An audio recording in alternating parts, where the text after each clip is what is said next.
wheelchair tennis star who's already a quad tennis double gold medalist, and bidding here in London for a third consecutive gold medal in the singles.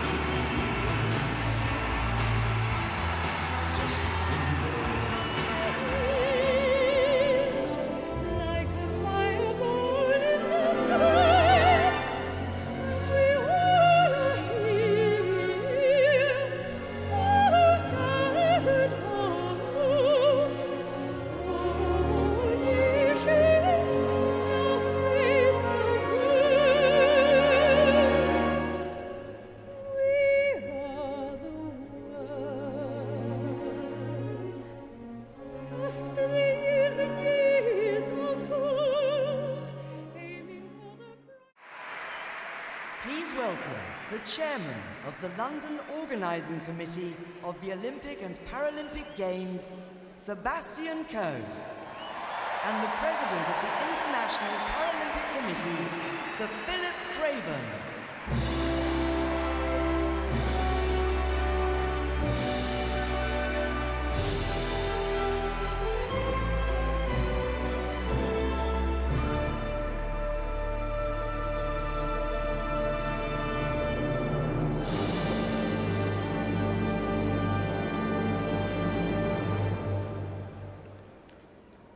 Your Majesty, Your Royal Highnesses, Sir Philip Craven, President of the International Paralympic Committee, distinguished guests, ladies and gentlemen.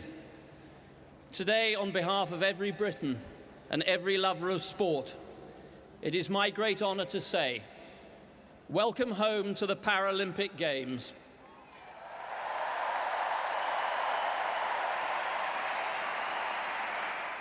The movement that has led us here to this exhilarating moment, to these incredible games, began here in Britain on the day London opened the 1948 Olympic Games.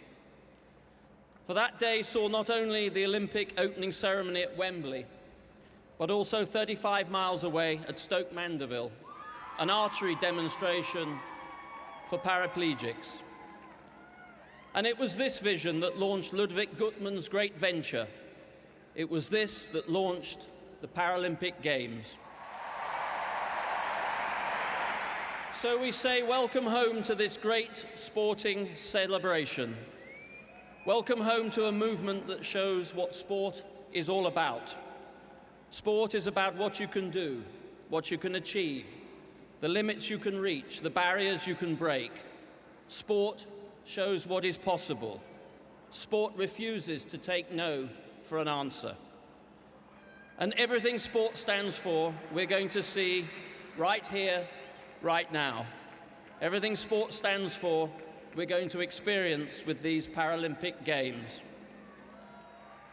From the moment London began its bid to host the Games in 2012, we determined that we would raise the bar.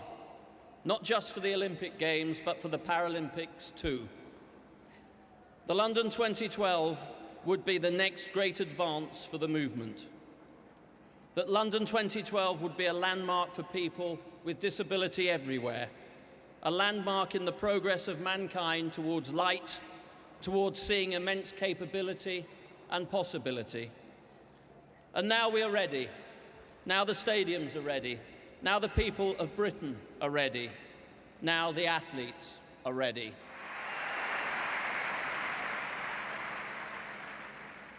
And to those athletes I say, you will hear us. The enthusiasm for these Paralympics is extraordinary. The crowds will be unprecedented. These will be games to remember.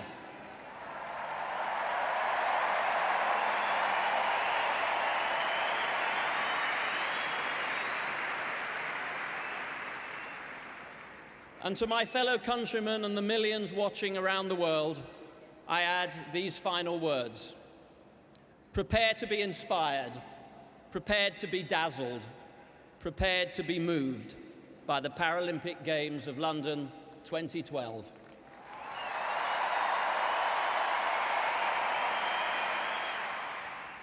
Your Majesty, Your Royal Highnesses, athletes and officials, distinguished guests, Paralympic sports fans from all over the world, good evening and welcome to the start of the biggest Paralympic Games ever.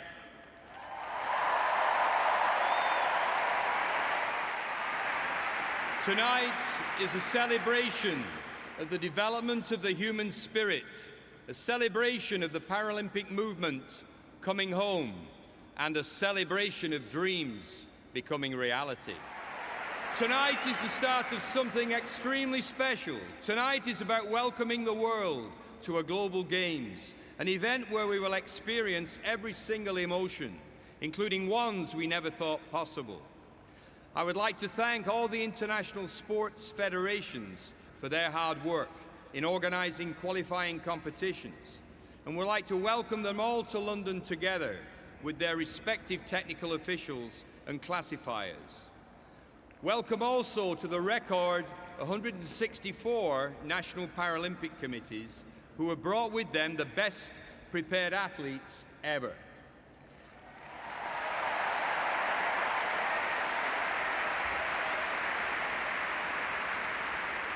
Most importantly, welcome to you, over 4,200 Paralympians.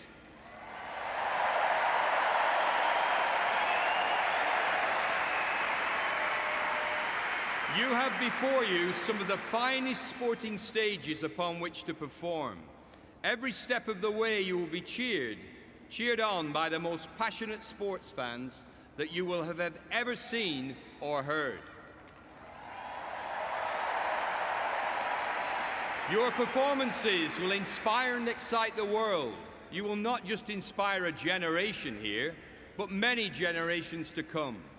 With record ticket sales, media and broadcasters, your stories and performances will challenge the way people think about themselves and how they think about others.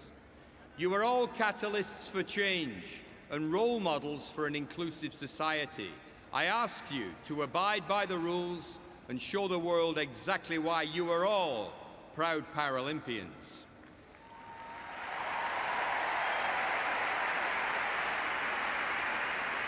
You are the reason why millions will fill the venues whilst billions watch on TV. You are here to continue the journey started by Sir Ludwig Guttmann and write the next chapter in the history of the Paralympic movement. You not only have the abilities to win medals in London, but you have the abilities to change the world. You will deliver sport like never before. I wish you all the very best of luck, and remember, make sure you have fun.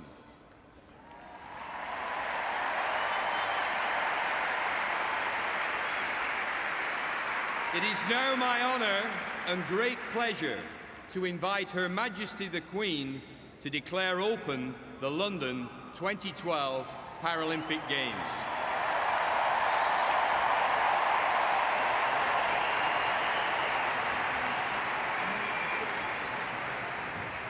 I declare open the London 2012 Paralympic Games.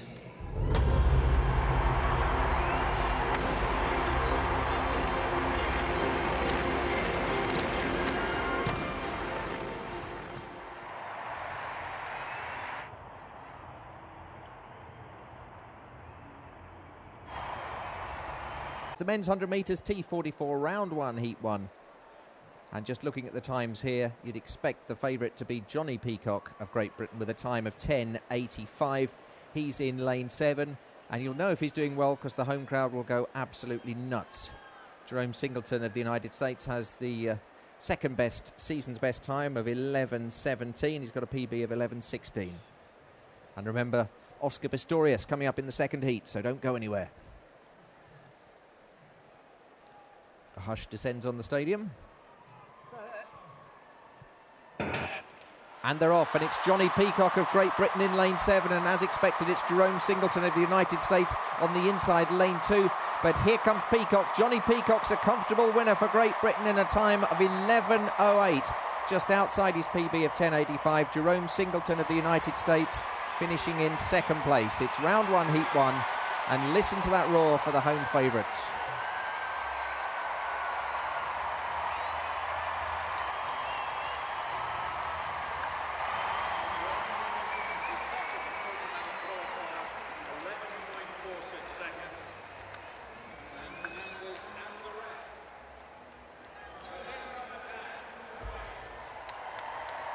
So let's have a look at a replay here.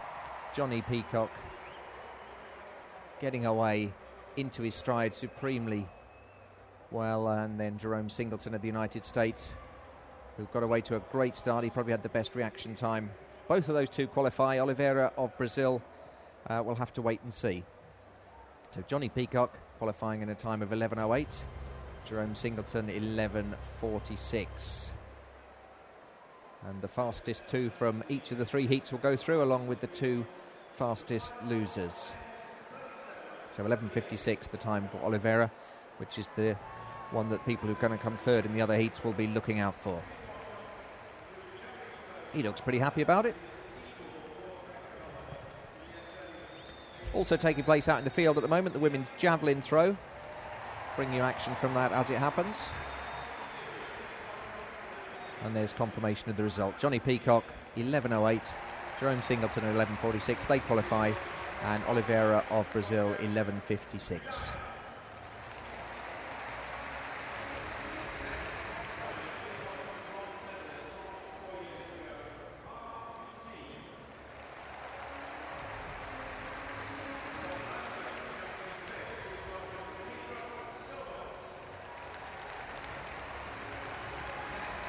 Lovely evening here in London. It's been beautiful weather right throughout the Paralympics. I say that as a proud Londoner. And I hope everyone around the world watching this is all going to come and visit us. Not all at the same time, otherwise it'll be a bit of a rush. But at some point. So this is the first throw in the women's javelin. And it's Mika Milinkovic of Croatia. The seated javelin. The season's best is 14:95. You can see that's nearly up to the 15-metre mark.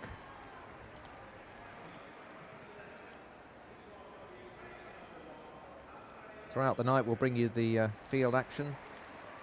So 14.5. Now that gives her 610 points. And the reason we have a point system is because there's two different levels of impairment. In this, the F55 and the F54. The F54 competitors are more severely impaired than the F55, and there's an F56 competitor in as well. And so to make it a level playing field, there's a point system depending on your level of impairment, and then the person with the most points will win the gold medal. Unfortunately, neither you or me has to work out how those points are done. It's all done on a very complicated system on a computer.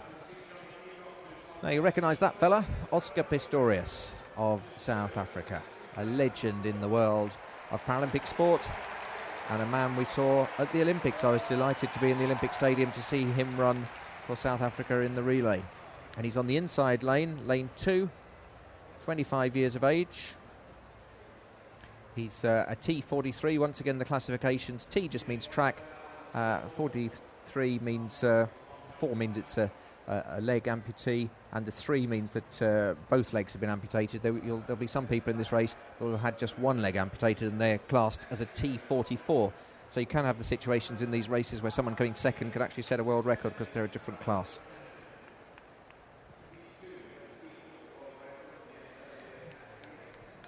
Okay, now I haven't got my expert summariser tonight, Katrina, because she's off at some fancy dinner because she's a Paralympic ambassador, but I've got Natalia Dannenberg with me, who's going to keep me in touch with the Twitter feed. Hi, Natalia. Hi, Jeremy. How are you doing? Very well indeed. What are people saying on Facebook and Twitter? Well, you've got a word of advice here from Judith in South Africa. No predictions, please. We know how that went the other night. I think I predicted Oscar to win, only because I'm such a big fan of Oscar Pistorius. I willed him to win. And then I think everyone on the commentary was just, this Brazilian just came from nowhere with these massive long blades. But we've spoken all about that. Oscar wasn't very happy about it. Listen to the reception for Oscar Pistorius.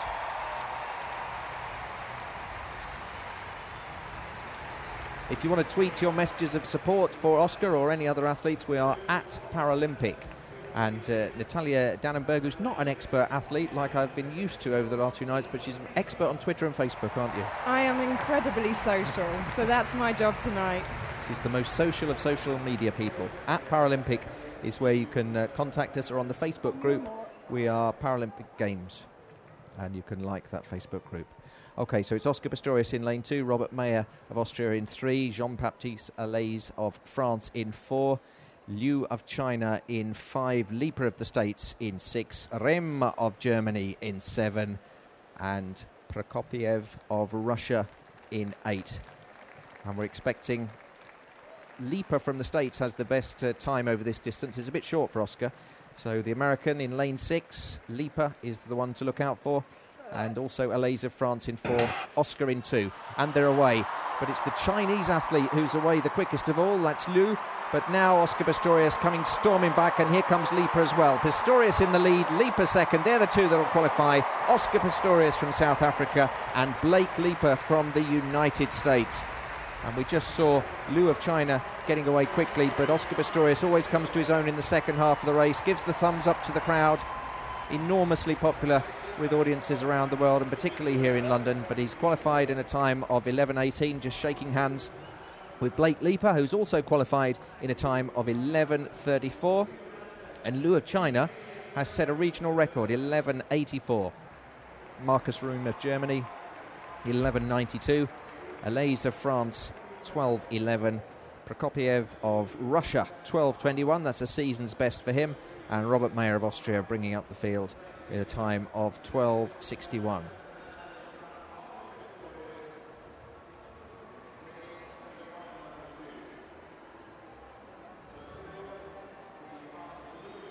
So there's the replay. Head-on shot of Oscar Pistorius, head down. Even though it's only a qualifier, instinctively he still dips for the line. And a good time for him, 11:18. That's his beats his season best of 11:27. His PB, personal best, for the 100 metres is 11:04. So Oscar will be well pleased with that. Not as quick as Johnny Peacock of Great Britain in the opening heat. He finished in a time of 11:08. So there's confirmation. Oscar qualifies, Blake qualifies. Liu of China will have to wait and see if he's one of the fastest runners-up.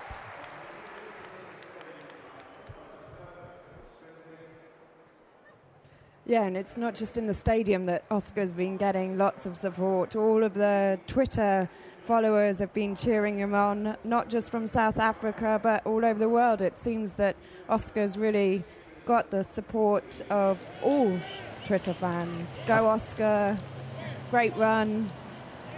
Excellent. I think everyone's delighted for Oscar because people felt that he was robbed in the race where he got silver, where the Brazilian with the giant blades came past. And I think a few people were disappointed in Oscar for having a moan about it at the time, because that's not really in the spirit of the Paralympics. But to be honest, when a journalist shoves a microphone under your nose and you've just lost out and you think to yourself that wasn't really fair, you can't really blame the fella.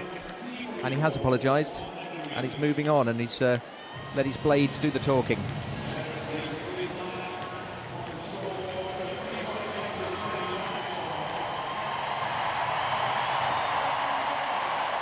The IPC, of course, ruling that the Brazilians' blades were completely legal. They were a lot longer than Oscar's, that's all I'm saying. So now we've got the long jump. And the women's javelin continuing as well. Sometimes it's your job to know which one to talk about.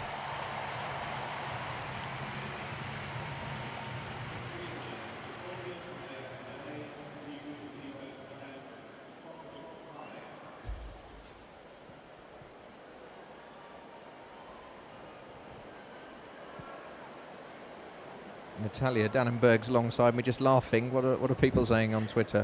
We've got a cracking one in here from Andrew Bradley. Roses are red, violets are blue. Run, Oscar, run, you biscuit.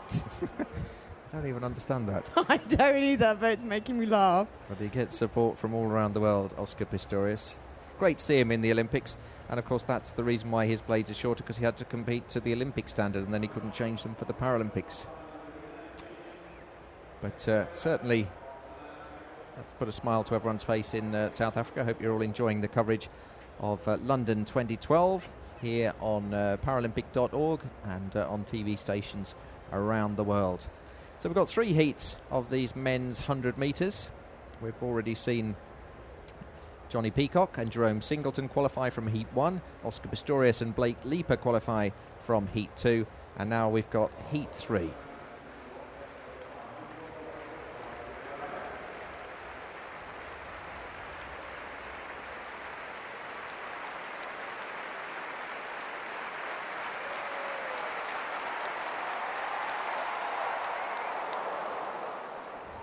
We just had a tweet in from USA's Marlon Shirley, who ran in the 100 metres in Beijing, and he's just said, how great is the 100-metre final going to be? Will there be 3 sub-11?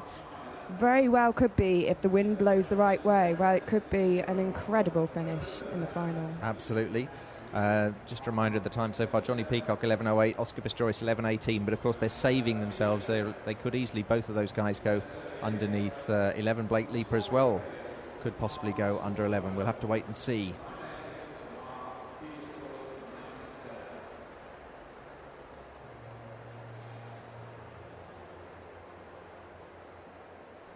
So let's have a look at the runners and riders for... That's horse racing, isn't it? The runners then in the T44 men's 100 metres, round 1, heat 3. Nobody in lane 2 for this one. The Japanese runner Haruta in 3, Oliveira of Brazil in 4. Anu Fari of South Africa, there he is, in lane 5. Alistair McQueen of Canada in 6. Richard Brown from the USA in 7. And Christoph Bausch of Switzerland in lane 8. Big cheer for Anu Fari. Now Richard Brown's a bit of a dude. He's milking that applause. Very funky earrings he's got on.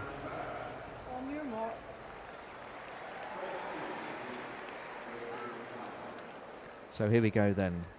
At Paralympic, if you want to tweet us or go to our Facebook group, which is Paralympic Games on facebook.com.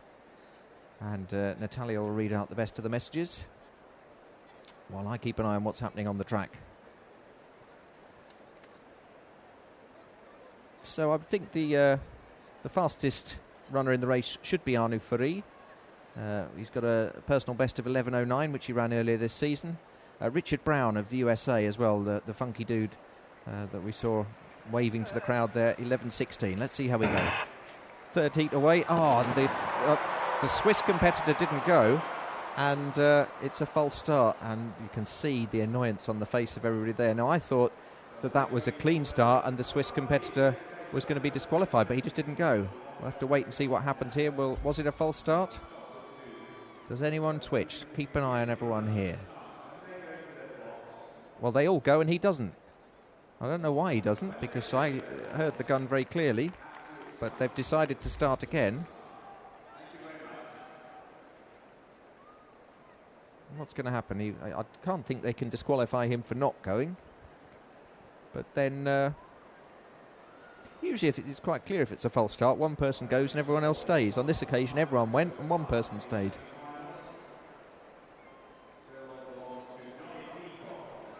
Now, of course, he'll have a bit of an advantage because the others have already had a run. So while we wait for the start again, let's see. Natalia, have you got any more tweets coming in? We do indeed. We just had a tweet through from Eric in South Africa, who said, Jeremy, you lucky fella, always a beautiful lady by your side. Sorry, that was from Brian, actually. Oh, from Brian, yeah. Yes, Katrina and then Natalia. Yeah. How does he know you're beautiful? Well, I don't know. Maybe he's had a look at my Twitter profile. He's right, of course, you are. But how did he know? That's all we know. All right, we're off again.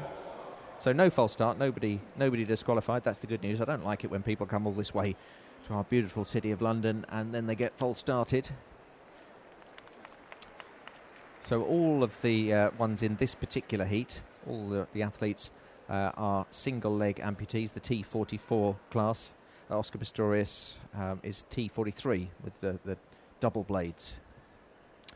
So we're expecting Arnaud Fourie in lane 5 for South Africa and Richard Brown from the States in lane 7 in the red to be the two to look out for here. And Alistair McQueen of Canada in the middle is quite nippy as well. This time they're away cleanly, and still the Swiss runner didn't seem to want to get underway. But it's the American in the lead from the South African, Arnaud Fourie and Richard Brown. Arnaud Fourie coming back. Fourie's going to get it. Arnaud Fourie at the line, just gets it. He looks across to see Richard Brown coming in second position. Arnaud Fourie of South Africa, 27 years of age. Great run for him. He qualifies along with Oscar Pistorius, his compatriot. Richard Brown's through as well, the 21-year-old American. So Arnaud Fourie's time, 11:29, and he had plenty in the tank because he had time to look across. Richard Brown qualifying in 11:33.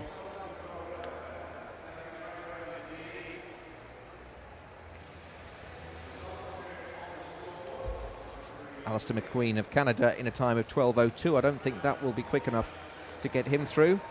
But it was Brown from the States who got away the quickest. He off to a great start, and just watch the way Arnaud Fourie hauls him back in, comes past him, puts his foot on the gas and comes past Richard Brown.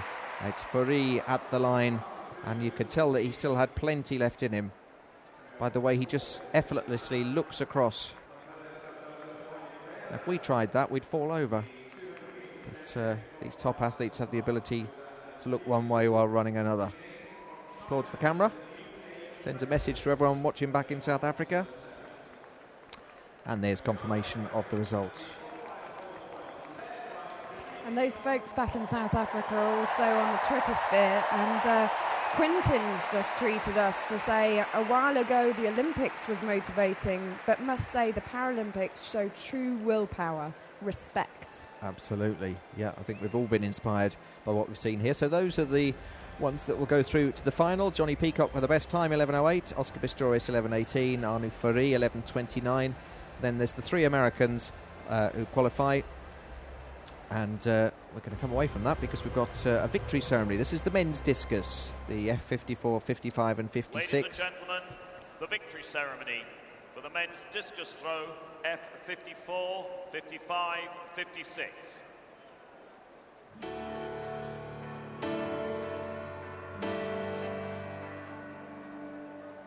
The medals will be presented by Sir Robin Wales, Mayor of Newham, who is accompanied by Mr. Charles Reid, Chair of the English Federation of Disability Sports.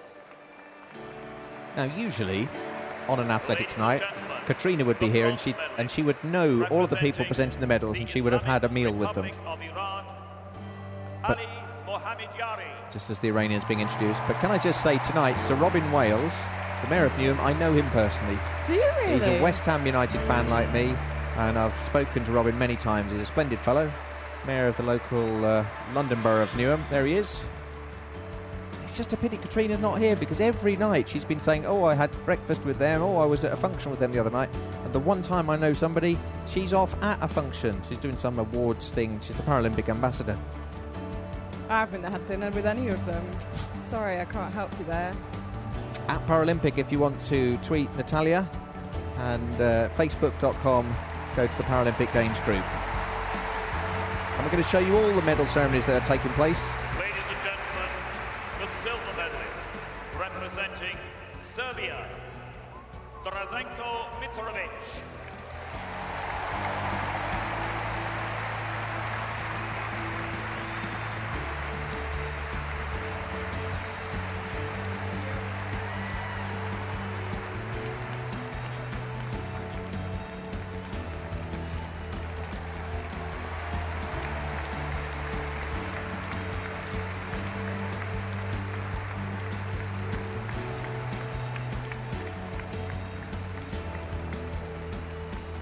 And ladies and gentlemen, the gold medalist and Paralympic champion, representing Cuba, Leonardo Diaz.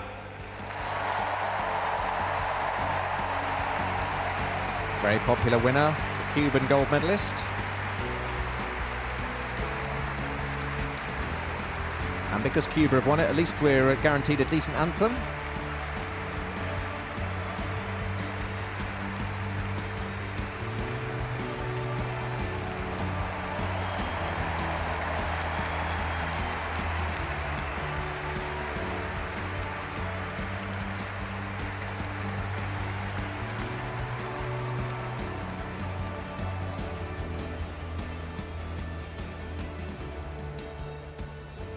on the last night of the Games, we're going to have a karaoke night where we sing along to the anthems, but that's still to come. Here's the Cuban anthem. Of Cuba.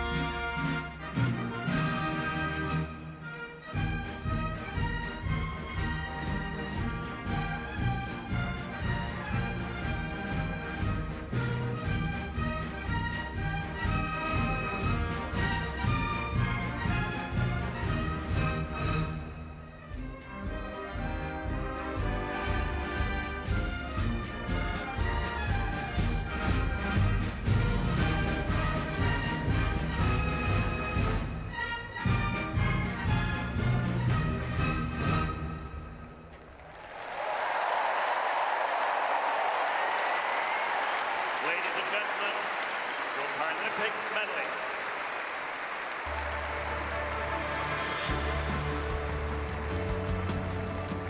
So the Cuban anthem, what did you make of that, Natalia? I thought it was quite jolly, wasn't it? It was quite jolly. It makes a change to Russia and China anyway, doesn't it? Oh, well, I like Russia. Russia's nice and moody. Some of the anthems are a bit serious and a bit sort of military, but that was almost like a fairground ride, wasn't it? It was. I can imagine dancing horses on a carousel going round. So for that reason, I'm going to cheer for Cuba more often, because we need to hear that. So, you know, I haven't heard that before. I like that. I guess they'd have a good anthem, and they did. What are people saying on Twitter and Facebook? Anything that you can read out, or are they just just bad things? No, they've been saying a lot of nice things. Someone said the girl was better than the dude. They did. Yeah, well, don't read that out. Sorry about that one, Jeremy. We've also got one from a guy called Brambos. He says he's a personal friend of Anu Fari and such a solid character. Greetings from South Africa. Brilliant. Tell us, what's his name, that man? Well, his Twitter name is Brambos. I don't know what his real name Brambos. is. Tell us an interesting fact about Anu Fari. Just something short and 140 characters, and we'll read it out. Top man. So we can see there's another packed crowd here tonight in London. Beautiful evening. Lots of families here. Lots of people with little Union Jack flags. Most people in that crowd seem to have a child on their lap. I hope they've got tickets for them.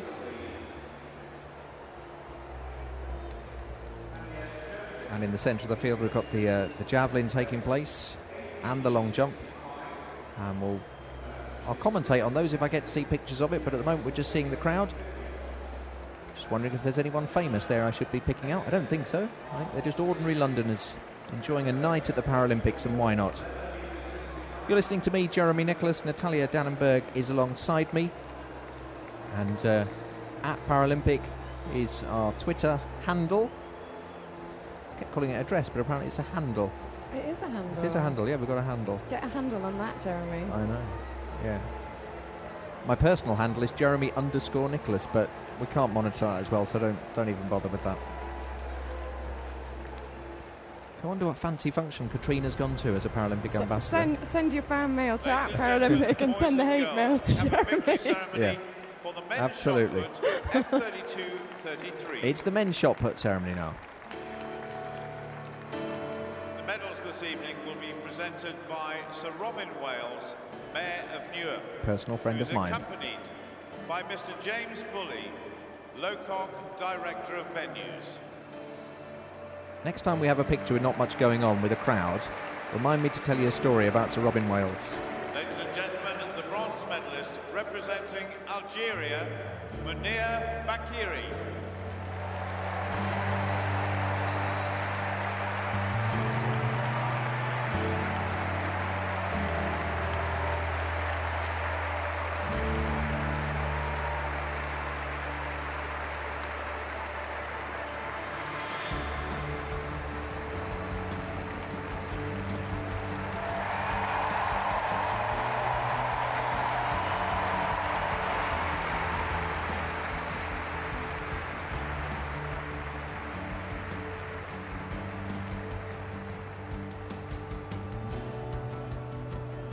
Great moment for Munir Bakiri of Algeria. bronze in the men's shot The put. silver medalist, also representing Algeria, Karim Bettina. It's a good night for Algeria in the shot put.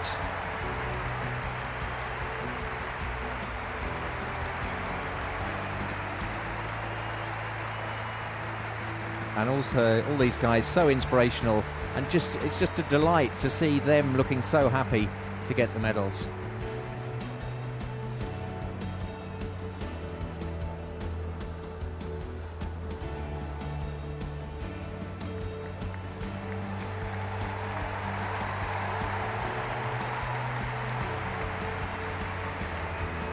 Ladies and gentlemen, boys and girls, the gold medalist and Paralympic champion, also representing Algeria, Kamel Kajena.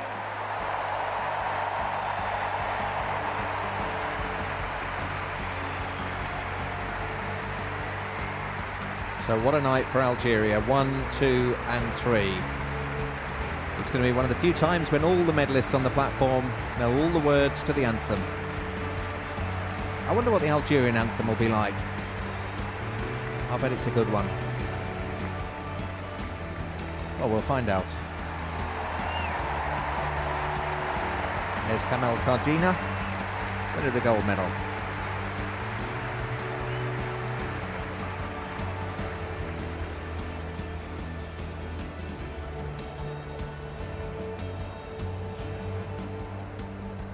Ladies and gentlemen, boys and girls, as is customary, will those who are able please stand for the national anthem of Algeria.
Gentlemen, boys and girls, your Paralympic medalists.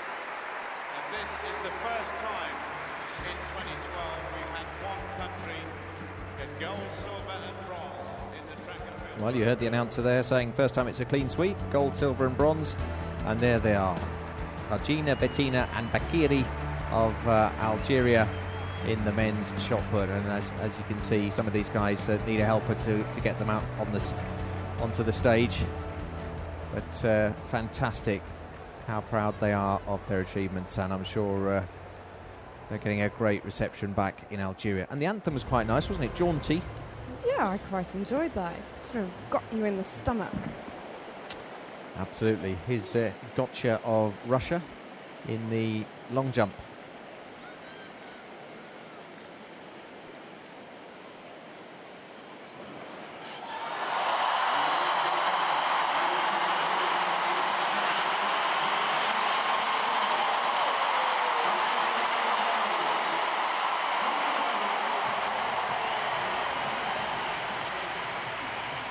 So it's Gotcha Kugayev of Russia, 28 years of age. This is the men's long jump, the F50, the F37 and 38 final. Let's see how he gets on. Well, his season's best is 5.88. That was well over 6 metres. So he'll be delighted with that.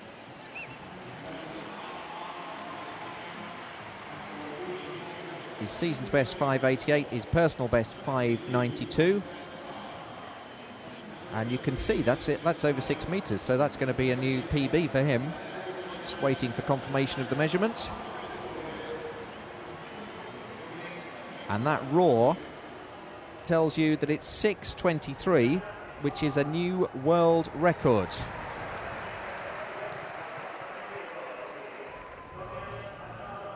New world record for Kugayev of Russia, 28 years of age. He goes into the lead in the long jump, ahead of Andrea Daliev of South Africa and Dion Bass of South Africa, 21-year-old, in third place. Hopefully we'll see a little bit more of the long jump, but I can't control which action we see. And as always in athletics, the track seems to be the king, and the poor old field athletes have to take what they can get. So next is the men's 800 metres, the T12 final. You can see the world record there, held by Zhu of Tunisia, and it's the Paralympic record as well at a Paralympic Games. And Zhu of Tunisia will be in lane 3 tonight. David Devine will be the local favourite in lane 1, Rashid of Cuba in 5, and Sharov of Russia in lane 7.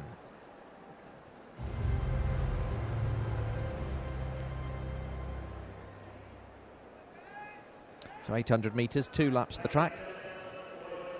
And I'll keep quiet and let you hear the cheer for the home favourite, David Devine.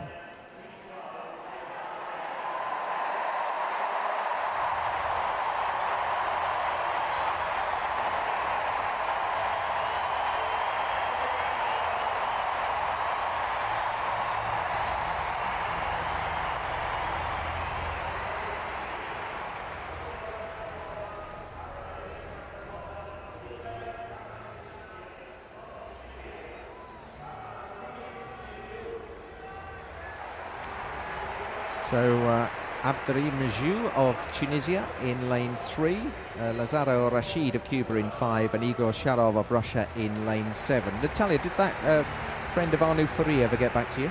Yeah, he did. Brahm from South Africa. He says that he actually runs a foundation with Arnu Furi, donating prosthetic limbs for athletes. Brilliant, great work. So well done, delighted to give that a mention.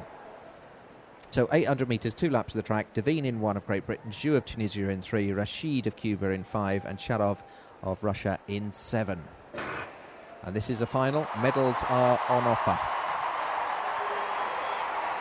And once again, a packed Olympic stadium here for the Paralympic Games 800 metres final. David Devine on the inside. Zhu of Tunisia, the Paralympic and world record holder, goes into the lead, being tracked by Rashid of Cuba and Devine of Great Britain just at the back at the moment. Sharov of Russia, the other competitor in the race. But Zhu of Tunisia very much the man to beat in the red, with the Cuban Rashid also in the red. No slouch either. I would expect Zhu to win this with David Devine just behind him, but anything can happen at the Paralympic Games. So they come round now to take the bell. And it's Zhu from Rashid, from Sharov, and then Devine. They take the bell, 400 metres to go. Who's going to make the move? Zhu's looking very, very comfortable. Sharov of Russia just moving up on the outside. David Devine's getting left behind a bit here. It's Rashid of Cuba now, right on the shoulder of Zhu of Tunisia. And here goes the Russian, Igor Sharov, 23-year-old. He's decided he's going to make his break. He hasn't got such a fast time as the others, but he's into the lead. Igor Sharov, 23-year-old from Russia. David Devine being left. It's between the front three, and the Russian is storming away with it. Zhu of Tunisia still, though, the favourite, I would think, to come back at him. The Cuban's puffing a bit, and it's going to be between these two. The Russian in the lead, then it's the Tunisian, and here comes Zhu, the world record holder and Paralympic record holder. Can he get past? Here comes Zhu of Tunisia, just at the line. He just gets it ahead of the Russian, and as expected, Abderrahim Zhu of Tunisia, 26 years of age, takes the title in the 800 metres, the T12 final. He's the gold medalist. The Russian Sharov for a while looked like he was going to get it, but he's finished second, and Zhu's winning time 1:56.42.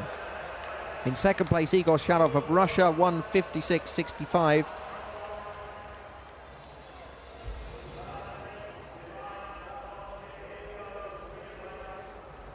Just waiting for confirmation of who's got bronze. But David Devine of Great Britain will be disappointed with his run there. He had a fast season's best time, but he couldn't convert that into a medal on the track. Still confirmation not coming through of who got the bronze.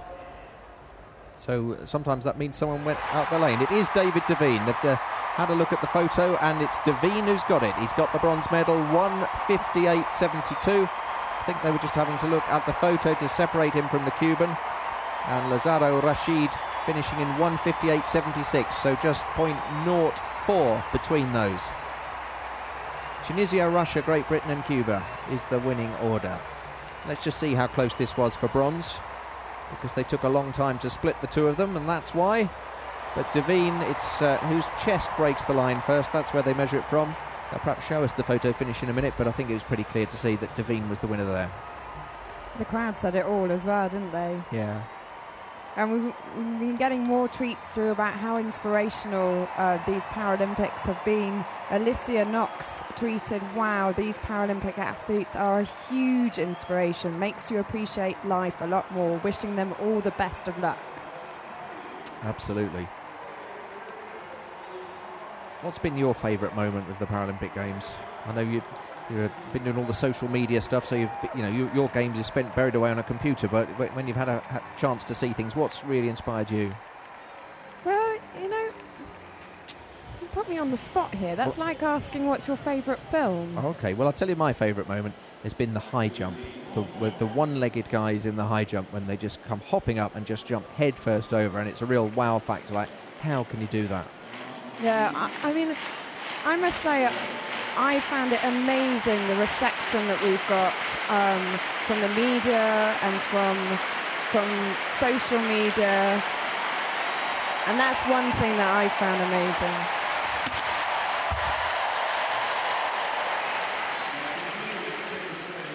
Yes, it has certainly been the games where social media has taken over. It's been very much the Twitter games, because obviously everyone's more into Facebook and Twitter than they were in Beijing, and so a great message being spread around the world.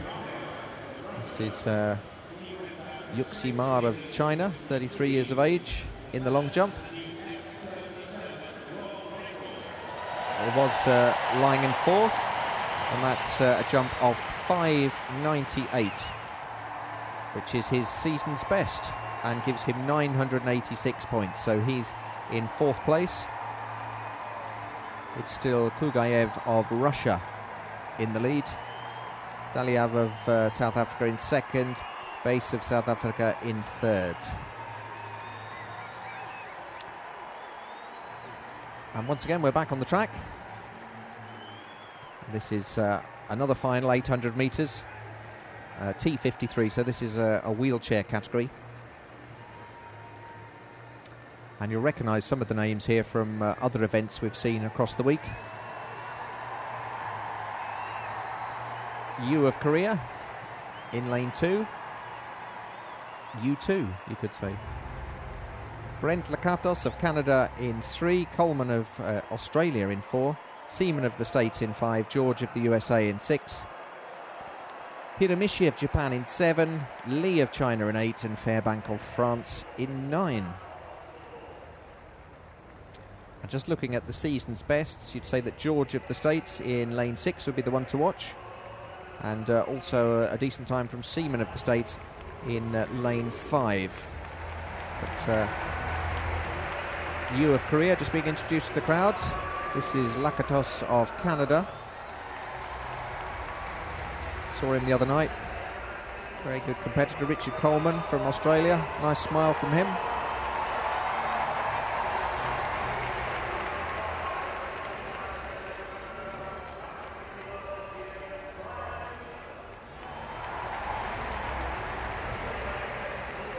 Just while they're being introduced to the crowd, Natalia's remembered what her inspirational moment of the Games is. What is it? Well, it actually happened off the track, but we've given 50 athletes mobile phones to do video blogs, and there's been some incredible stuff coming out on our YouTube channel, behind-the-scenes stuff.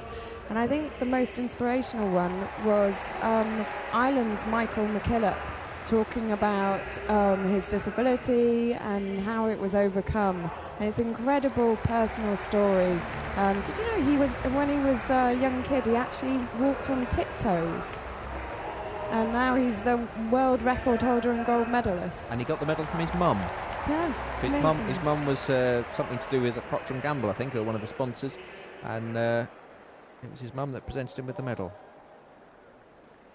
Right, we'll have this race, and I'll give you details of where you can watch that YouTube film as well as this race goes on. So off they go. And it's Seaman in lane 5 and George in lane 6, both from the United States, who are away extremely quickly. George, 28 years of age, in the red for the United States, going very, very well indeed, and his compatriot Seaman inside him going well. The Australian Coleman in the yellow, he's going well as well. But it's the two Americans and the Australian at the moment. The Americans both in red, the Australian, as you'd expect, in yellow and green. And it's the one with number 6 on his head at the moment, Joshua George, who goes into the lead, being tracked by Richard Coleman of Australia. Once again, 800 metres, 2 laps of the track. And it's America, then Australia, then America again. And Lakatos of Canada's now come in between the two Americans in the black and white. Joshua George leading as they take the bell.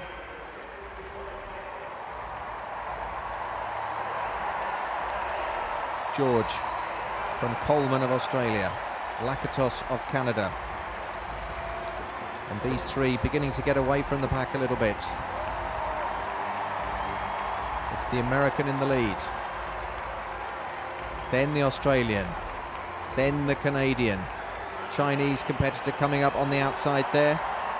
That's Lee.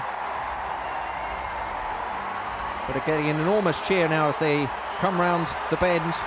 And this is going to be a really good battle. It's George of the United States from Coleman of Australia.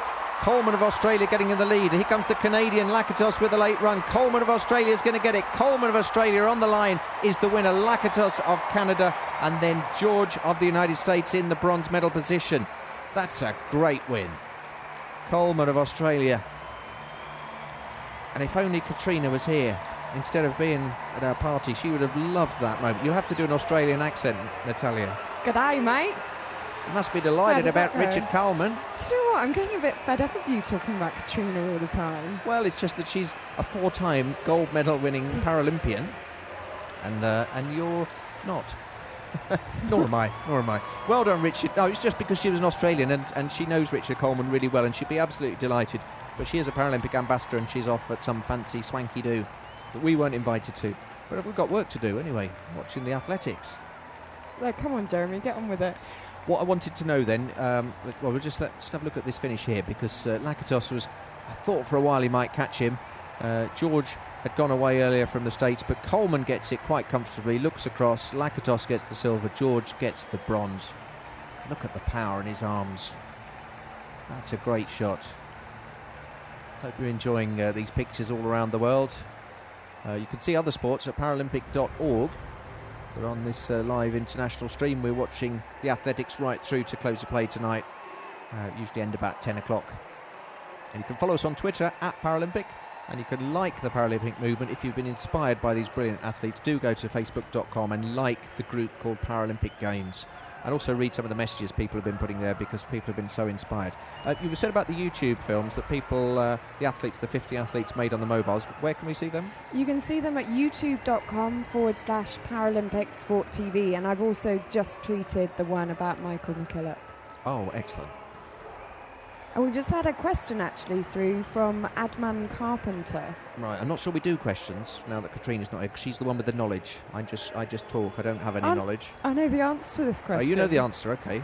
Okay, you're nearly as good as Katrina, actually, I'm thinking. Am I getting more points? Yeah. What's the question? Adman Carpenter has asked us, could you please explain what F and S, etc. means? So like F32. F means field, S means swimming, T means track. Exactly. Well done. 1, if it starts with a 1, like T11, then 1 means that it's a visually impaired runner, and then there's been various levels. So T11 would be the most severely impaired, that would be classified as blind. T12 would be less impaired, T13 would be the least impaired of the visually runners. If it was a field event like a javelin, it would be F11, F12, F13, and the same with swimming. And there's a full list of all the classifications on Paralympic.org. And I know people all the time want to know these classifications. We try not to dwell too much on the impairment by saying it all the time. So do check out the classification, Paralympic.org. Anyone with a 3, it's, as we see here, the South African, what does that say, F37. So F means field event, 3 means cerebral palsy, and 7 means it's a fairly low form of impairment. If it was a higher number like 35, 5, the lower number is the more severe impairment. Exactly, yeah. I sort of lost it midway through there, but I think people followed that, did they? Anything with a 3, cerebral palsy, and the higher the number, the less the impairment. Yeah. And the 20s are for intellectual impairments, the 40s are for les autres, and the 50s are for wheelchair athletes. Excellent. So here's the South African. You can see his cerebral palsy as he jumps there, particularly in his right arm. Let's see how he gets on that. Long jump's been taking place all the while we've been on the track. This is Andrea Daliev, 19-year-old South African, an F37 competitor. There's F37s and F38. The F38s will be less severely affected by their cerebral palsy. And Andrea has got 6.02 metres, and that puts him in second place in the competition. Still leading Gotcha Kugayev of Russia, 28 years of age, another F37 competitor. So we're back out on the track again.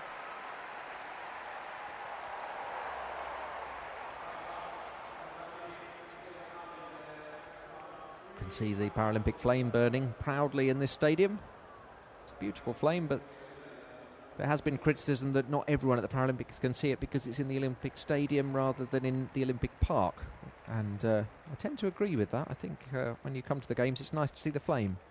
And I was at the seven-a-side football yesterday, and today I was at the wheelchair rugby, and you can't see the flame from those events. So it's the men's 400 T54 category.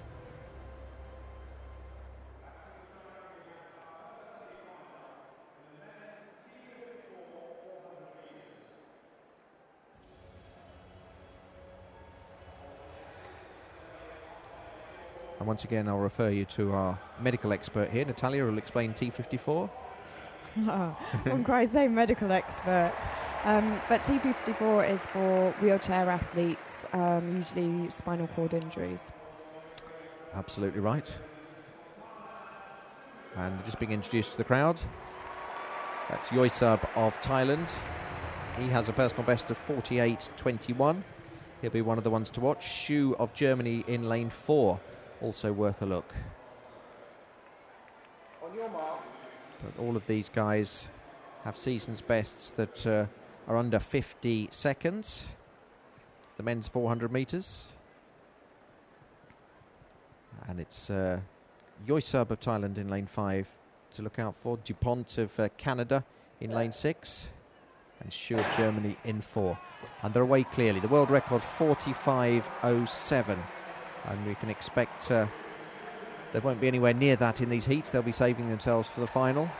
Winning time will probably be around about 48, 49 seconds. But it's Shu of Germany, as expected, in the black there, coming away, 23 years of age, T54 competitor. And on the outside, Jake Lappin of Australia going well. So it's Shu of Germany on the inside, Lappin of Australia. Chinese competitor looks to be making up well on the inside. And it's going to be between these two, Liu of China and Shu of Germany. Liu of China, the Aouidi of Tunisia, finishing strongly, but Liu of China, 25 years of age, he qualifies, and so does Mark Shu of Germany, 23 years of age. Those the definite qualifiers. Season's best for Liu of China, 48.01. and Shu of Germany also qualifies in a time of 48.87. Awadi of Tunisia, 49.05. He'll have to wait to see if he's one of the fastest losers. 3 heats, the top 2 from each heat go through, and then the 2 fastest runners-up. Just a reminder, you can tweet us at Paralympic, and you can like the Facebook group, facebook.com/Paralympic Games. You can put messages on the Facebook group as well if there's anything you want to say on there. Not everyone does Twitter, but most people in the world seem to do Facebook. That's right, and we also have an IPC Athletics page, so you can like that as well. Facebook.com IPC Athletics. Yeah, just tell me the whole social media thing of the Paralympic movement, because you're one of the social media team here. How many different ways are there? Well, we are on Twitter at Paralympic. Our main page is facebook.com Paralympic Games, but we also have a sport page for IPC Swimming and a sport page for IPC Athletics, because we're also the International Federation for Swimming, Athletics, Shooting and Powerlifting. And YouTube is brilliant as well. I was watching the quality of some of the stuff on YouTube. It's all in high definition.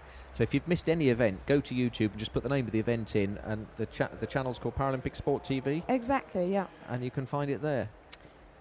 I was just watching some of my stuff back just to see how much have I got it right. And ParalympicSport.tv. I'm just being told in my ear I missed out the dot. ParalympicSport.tv. Very important not to lose your dot.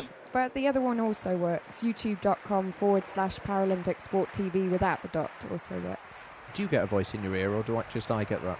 I think you're the only one. Yeah.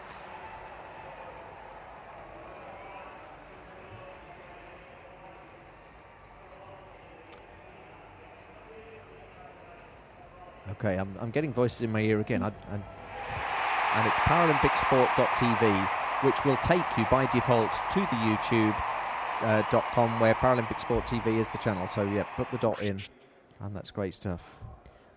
Back on that classification note, Jeremy, I'm just about to tweet our guide to classification, which you can find on Paralympic.org. So follow the tweet that I've just made, go to the link, and there's Brilliant. A full guide. I think you might be better than Katrina, because although you've never won a gold medal, you're very useful. So go to Paralympic, look for the tweet, and that will explain. Natalia's explaining it all the classifications in one go. That's brilliant. You look a little bit offended by that. You just said you like Katrina, but I'm useful. You are useful. You're very, very useful, and it's nice to be important, but it's more important to be nice. Now here's Chida of Tunisia in the long jump, F38 competitor.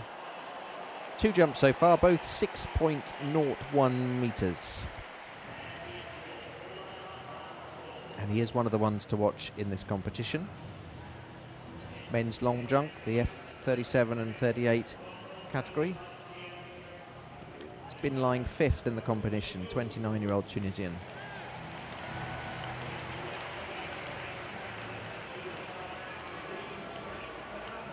I haven't had a medal ceremony for a while. I missed the anthems. So Mohamed Farhed Chida of Tunisia, taking his time, waiting for the crowd noise, and here he goes. First 2 jumps, 6.01. That looked about the same, maybe just a little bit longer. Very consistent jumper. Both of his opening jumps just slightly over the 6 metre mark, 6.01 on both occasions. He's a long way behind the board there.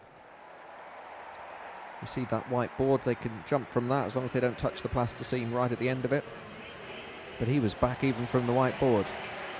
6.06. And that's good enough for 974 points. And that puts him into 5th place in the competition.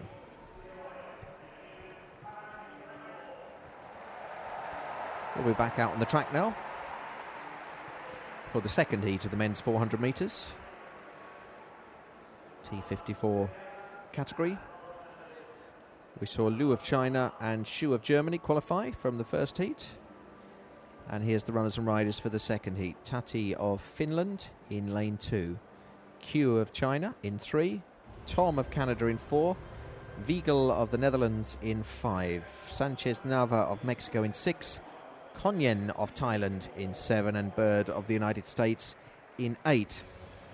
Just looking at their season's best, Tom of Canada 47.20, that's the fastest in lane 4, and Wiegel of the Netherlands 47.53, and Bird of the United States 47.96. All the rest have season's best times over 48 seconds. Just being introduced to the crowd, there's Tati of Finland, Konyen of Thailand. Konyen of Thailand. I was slightly confused because I thought we were going to go in lane order 2 and 3, but the camera went straight from lane 2 to lane 7, which is what they do. So obviously whoever's on the camera, they think they're the ones to watch, Tati and Konyen, although I would disagree. I think qualifiers are going to come from the middle 2 lanes, lane 4 Tom of Canada and Wiegel of the Netherlands in lane 5. But if you've been watching our coverage across the week, you know I'm often wrong. You've already been warned against making predictions, Jeremy. I know, but that was from South Africa. These are Canadian and Dutch people. I can upset everyone once, but not more than once. So here we go, the men's 400 metres, T54, round 1, heat 2. And I think Tom and Wiegel from Canada and the Netherlands in lanes 4 and 5 are the ones to watch. TV director seems to think Tati of Finland and Bird of the USA. Let's see who gets away quickly. World record time is 45.07.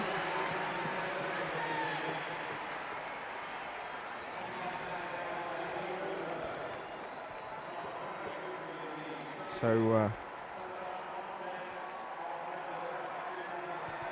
it's Wiegel of the Netherlands, as I predicted, going very well. But he's nearly gone out of his lane there, Wiegel of the Netherlands. Konyen of Thailand is going extremely well. It's Konyen of Thailand in lane 7. And Wiegel of the Netherlands in the orange, who, well, I hope he doesn't get disqualified, because it was touch and go as to whether he went out of his lane there. But Q of China and Tom of Canada, and it's the Thai athlete who's going to get it. Konyen of Thailand gets it, and Wiegel of the Netherlands will also qualify.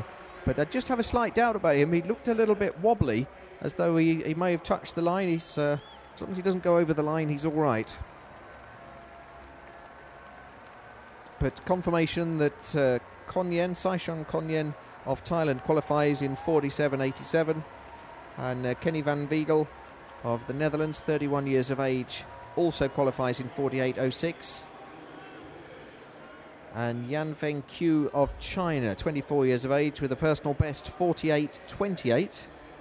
And that might well be fast enough to qualify as the fastest loser. Konyen of Thailand coming through extremely well there.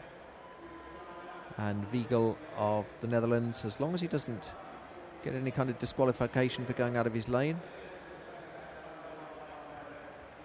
And we can see it was quite a race for third place, but Q of China just getting it ahead of Tati of Finland. Came very well in the latter stages in the blue down the inside.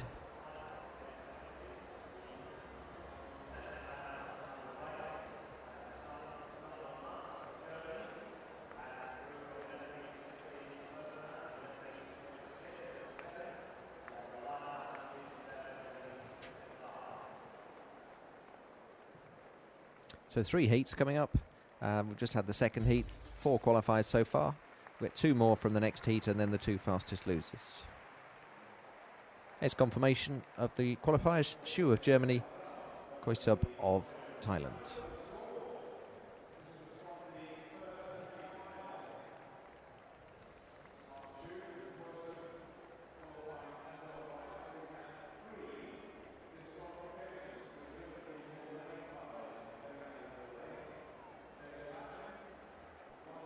Lovely evening here in London, still shirt sleeve weather for most of the crowd. And again you can see it's sold out again, as the Olympic Stadium has been every occasion that we've had athletics on. It's been sold out. First time Paralympic Games have sold out. And London's really put on a great show, and it seems like the whole of the city and indeed the country has embraced these Paralympic Games. I think the Olympic Games was such a great success and tickets were so hard to get that the Paralympic Games had already sold really well, but those few tickets that were remaining afterwards, people just snapped up, wanting just to keep the party going a bit longer. We've had a great party in London all through the summer. We had the Jubilee, celebrating 60 years of Queen Elizabeth on the throne. Then we had the Olympics. Now we've got the Paralympics. And I don't honestly know what I'm going to do when it finishes. Let's see what Natalia's going to do. I'm going back to the office and then I'm going on holiday. Oh, fair enough. Yeah. It'll be a shame, though, when it's all over, won't it? It will. It's gone unbelievably quickly this week.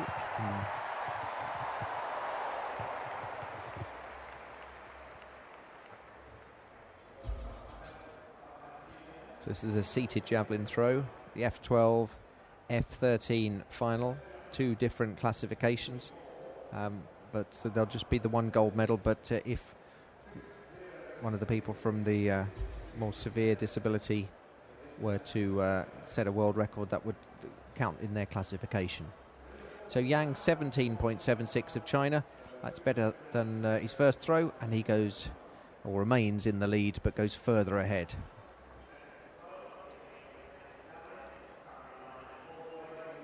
Those are the press you can see there, I think, with the tables. Or are they just very important dignitaries that have little tables in front of them? It's hard to tell. Haven't seen anyone famous in the crowd tonight, have you? Prince Edward was here the other night.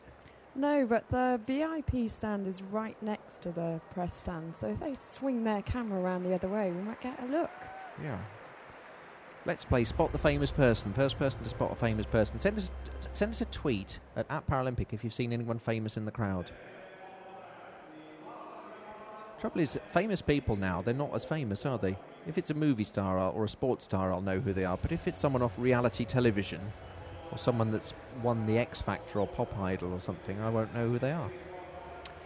I know who that is. It's Marcel Hug of Switzerland, and he's quite a character, and he has the shiniest helmet on the track. Look at that. You can even see the cameraman in the top. Look at the... No, you're not even looking, Natalia. Look, up here, look. You see the cameraman in his helmet. Nice. Extraordinary. See, when I commentate with Katrina, she's looking all the time. You're doing all your social media, aren't you? I know I'm that's what... getting social. Yeah, I know. That's what you have to do. And I've hauled you out the office to so just come here and just... So I've got someone to bounce off. And you're still having to do... Because Jeremy's boring on his own. I'm boring on my own. I am boring on my own, I'll admit that. So I always have to have someone to talk to. So, it's Heat 3. Colin Matheson of Canada in lane 2 is one to look out for. Marcel Hug of Switzerland, obviously, we pointed out, with the very shiny helmet in lane 4. I would expect him to qualify. Valadares of Venezuela, also someone to look out for. But we can see the Swiss competitor in the red in lane 4, Marcel Hug, going extremely well.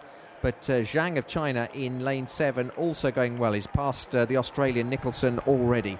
In the lead, I would say at the moment, is Zhang of China. Always hard to tell with the bend. But Marcel Hug of Switzerland won't be using too much energy here. But just make sure that he gets second. He won't worry too much about winning. It's Zhang of China and Hug of Switzerland, and it's pretty clean cut, this one. Those two easily going to qualify. Zhang of China is going to cross the line first. Hug of Switzerland very comfortably in second place, and they're all saving their energy for the final. Winning time 48.71. Lixan Zhang of China, 29 years of age. His personal best is 47.36. His time tonight, a season best, 48.72. The T54 men's 400 metres, competitors with spinal injuries. Marcel Hug qualifying in a time of 48.87.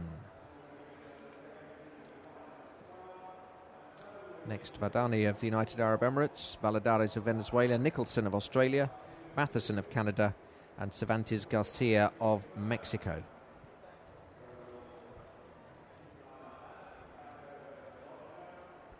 Well, I still haven't seen anyone famous in the crowd, apart from Sir Robin Wales, who presented one of the medals. Oh, I said... Remind me, I've got a story about Sir Robin Wales. So one of my other jobs is being the stadium announcer at West Ham United, one of London's top Premier League football teams, as I'm sure you'll know. And when London won the bid for the Paralympics and the Olympics, London 2012, we had the mayor of Newham came down on the pitch, and Tessa Sanderson came down, and it was all like, Newham's an Olympic borough, and we were all very excited about it. Now, I'd been warned that because we're playing Arsenal, West Ham were playing Arsenal, another big London team, not quite as big as West Ham, but fairly big. I'm joking, they're bigger than us. They are bigger than us, I'm joking. And I'm told, as the stadium announcer, not to say anything that's going to inflame the crowd. We don't want any kind of a riot going on. So I can't say anything controversial. And the previous time when we played Arsenal, I kept playing lots of English songs as a bit of a joke about the fact, let me just tell you that Tati has qualified as a fastest luder, and so has Bird. Because Arsenal have lots of French players. And at the time they did. And so I kept being very sort of pro-English because we had lots of English players, so I kept saying it was England against France, and I was told I can't do that, it might be a riot. So I was on my best behaviour the next time we played them. You were on your best behaviour? I was on my best behaviour. So Robin Wales, the mayor of Newham, came down on the pitch, and he was all excited about London beating Paris to the Olympics and Paralympics, and he said, we've beaten Paris, we've beaten the French, and we'll beat them again today, when we were playing Arsenal. And I said, how come he's allowed to do that? And apparently it's because he's the mayor, and I'm not. And another South African coming up here. Dion Bass. Very nice chap, I've met him. Have you? Yeah, he came to the test event. Okay. He looks like a kid, doesn't he? But he's doing very well in the competition. Both the South Africans jumping extremely well. He's in second place, 21 years of age, Dion Bass. And off he goes.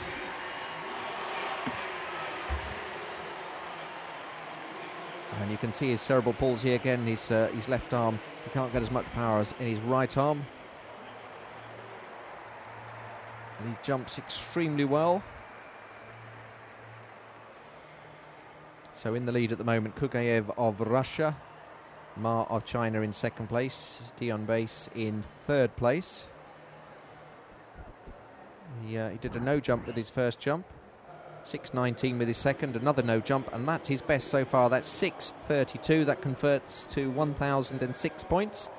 So that puts him third behind Ma of China, who has 1,012 points, and Kugayev of Russia with 1,019, which is a world record. So Dion Bass of South Africa in the bronze medal position. What was he like then when you had a chat with him, Natalia? What did you like about him? He's just a really normal guy, humble guy, and he was very overwhelmed to be in the stadium for the first time at the test events, and very honoured, but just came across as a really genuine guy. And the test event, when was that? That was earlier this year. I think it was on the May Bank Holiday weekend, the first May Bank Holiday weekend, and it was a whole day event. And did you get the sense at that event that it was going to be a brilliant Games? We've been getting that sense the whole year. It's been really building up to it, but you never really know until it actually happens. But certainly the athletes, there's an incredible energy amongst the athletes already there. So we'll keep you in touch with how Dion Bass gets on the long jump, but we're back out on the track again.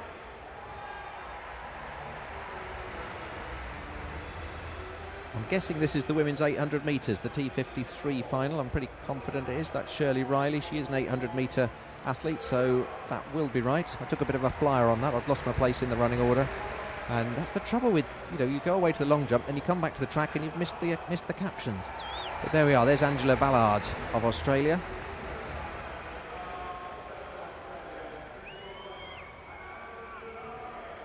Madison de Rosario, again of Australia.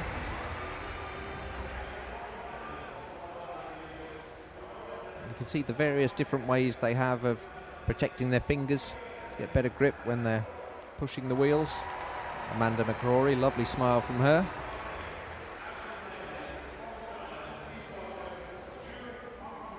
Zhu Hongzhan of China. Some of the competitors like it when the camera's on them and they go, give us a nice wave, and some you can tell are in the zone and they'd rather not have to be bothered with looking at the camera. So this is 800 metres, the T53 final for competitors with spinal injuries. And it's 2 laps of the track. Zhu of China, who we saw in the zone in the outside lane, one of the quickest away, and Huang of China in the inside lane, also going very well, as is Angela Ballard of Australia.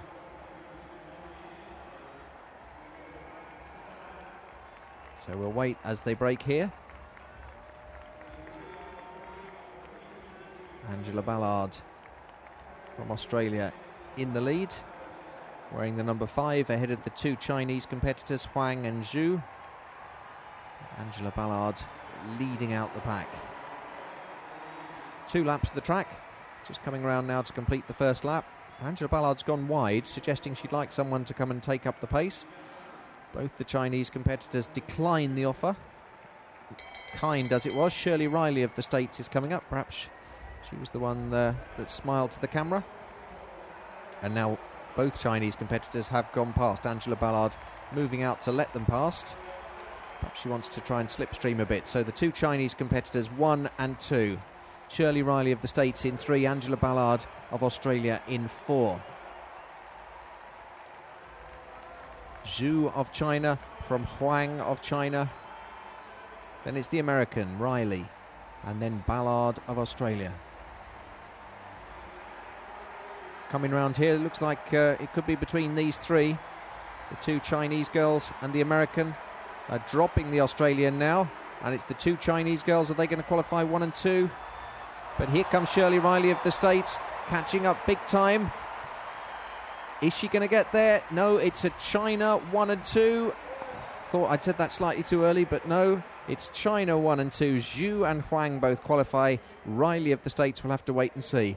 And Natalia's absolutely bursting to say something here. You've been getting into trouble, Jeremy. What have I done now? Well, people think you're being mean to me. Oh, am I? No, I'm not. I'm just chatty. So, do you work for the Paralympic Movement throughout the year? Yeah. I live in Bonn and work for the IPC at the IPC's headquarters. Bonn in Germany? In Germany, yes. But you are English? I am English, with a German surname. Ah. It gets confusing. Yes. Oh, good. Well, I didn't mean to be mean to you. I hope I'm not being. That's all right. I didn't take offence. No. Stop reading out nice things about you. Read out some nice stuff about me. At Paralympic is our Twitter feed. Facebook.com all Paralympic of these Games. ones are all about you being mean to me, Jeremy. Well, that's just people not understanding the English sense of humour. There's a great sense of humour about the whole games. No one's mean to anyone at the Paralympics. It's just a great, big, lovely family. It's all right. If you get really mean, I'll start fighting back. Good. So Zhu of China qualifying in a time of 1:52.85. Huang of China 1:53.10.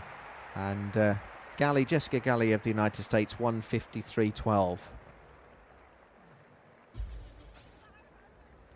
Yes, Shirley Riley actually finished 6th. I got my Americans confused there. Jessica Galley it was who came through. But I'm not sure that her time will be fast enough to get through to the final. It'll be the 2 Chinese women that get through, Zhu of China, Huang of China. And Jessica Galley getting 3rd, and she has the anxious wait to see if she'll qualify.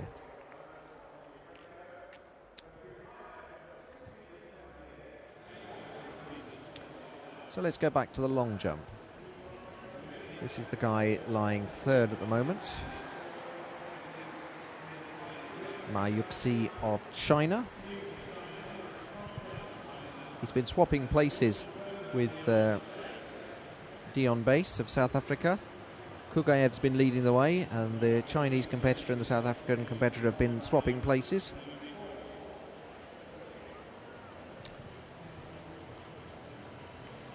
But it's Ma of China to jump now.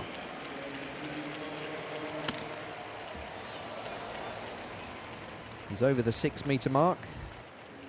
His first jump was 5.98, then he had a no jump, then 6.10. And that one looked around about 6.10, if not just a bit longer. It's definitely legal. He'll get the white flag. Yeah, that's just a bit over 6 metres, so that should push him ahead of the South African again, I think. Yeah, he's in 2nd place with a 6.17, and that gives him 1,012 points. I've just trawled through hundreds of tweets, Jeremy, and I finally found one that's nice about you. Excellent. Leonora Van Ziel from Namibia says, Jeremy, I love the way you commentate. Thank you very much.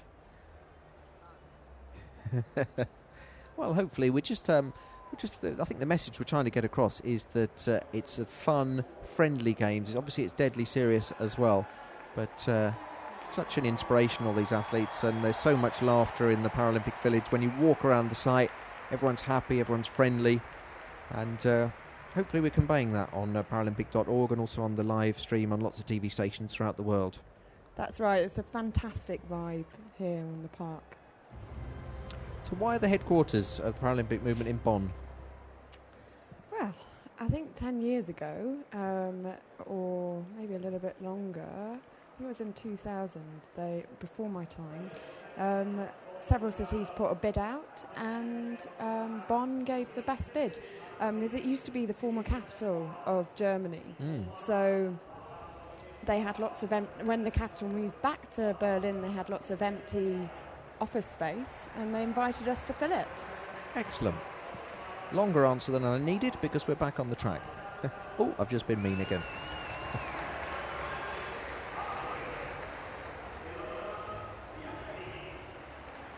So this is the women's 1500 metres, the T20 final. And we've seen the competitors just being introduced. From Poland in lane 1, Niewidzial. Melok of Poland in 2. Biaksi of Hungary in 3. Biaksi also of Hungary in 4. They're Ilona Biaksi and Bernadette Biaksi. Naili of Tunisia and Makita of Japan in lane 6. So this is a difficult one to commentate on, because we've got a couple of Biaksis and a Polish competitor called Niewidzial, which I'm going to struggle with. Might just call her Barbara. And she goes into the lead, so I'll have to say Barbara Niewidzial. I'm just going to say Barbara, I can't say that. From Poland into the lead. She's the one with 1307 on her shirt. And then there's the two Biaksis, Ilona Biaksi and Bernadette Biaksi in the white with the green shorts from Hungary. And Makita of Japan in just moving into the front now from the outside position. I'll be happy if she does well. I can say Makita. Sayaka Makita of Japan in the lead. Then it's Barbara Niewidzial of Poland, 31 years of age. And the two Hungarians like peas in a pod. A couple of sisters, Ilona Biaksi and Bernadette Biaksi.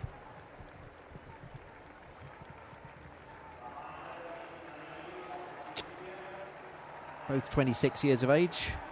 And as you can see, they are twins. So Makita in the lead, 27 years of age from Japan. Oh, just a bit of bumping there. And nobody fell over, which is good. But Melok of Poland just adjusting her position. She got bumped a little bit. And now Makita of Japan right at the back. Barbara Niewidzial of Poland is in the lead. Then it's the Biaksi sisters, and now someone has fallen over. It was bumping a little bit there. It's Ada Naili of Tunisia who fell over. And the London crowd love an underdog, and they're cheering her to get back to the pack, and she is due. She's having to put some extra effort in. Well done, girl. She's right back there. You can see her ponytail swaying from side to side as she put the extra effort in. And she's right back in it. And if she went on to win it now, that would be absolutely fantastic, wouldn't it? And she's got all the adrenaline pumping through her now, because she was a bit annoyed that she got knocked over. And she's coming past the Biaksi sisters from Hungary. But it's Barbara Niewidzial of Poland in the lead. I knew she was going to be good. As soon as I couldn't pronounce her name, I thought she'll do well. So Niewidzial of Poland in the lead. Then it's the Hungarian sisters. Then it's Naili of Tunisia who fell over. This is going to be a cracking race. 2 laps to go. A few people around the world the other night hadn't heard of the adjective cracking. It just means great, fantastic. Splendid, marvellous, spiffing. All of those things. But I like cracking. And it's a cracking pace as well. And the Biaksi sisters seem to be pushing each other there from Hungary. They really are identical, aren't they? I tell you what, if it's a race for the line between those two, just wish me luck. Because they're only one number different. And it's Ilona Biaxi is 12.05. Bernadette Biaxi is 12.04. So it's... which one's that? See, I've forgotten already which is which. That's Ilona in the lead. And again bumping at the back. And it seems to be always between Makita and Nelly at the back. But the Biaxi sisters in the lead. And now for the first time we're seeing the other Polish girl, Alita Melok, take the lead.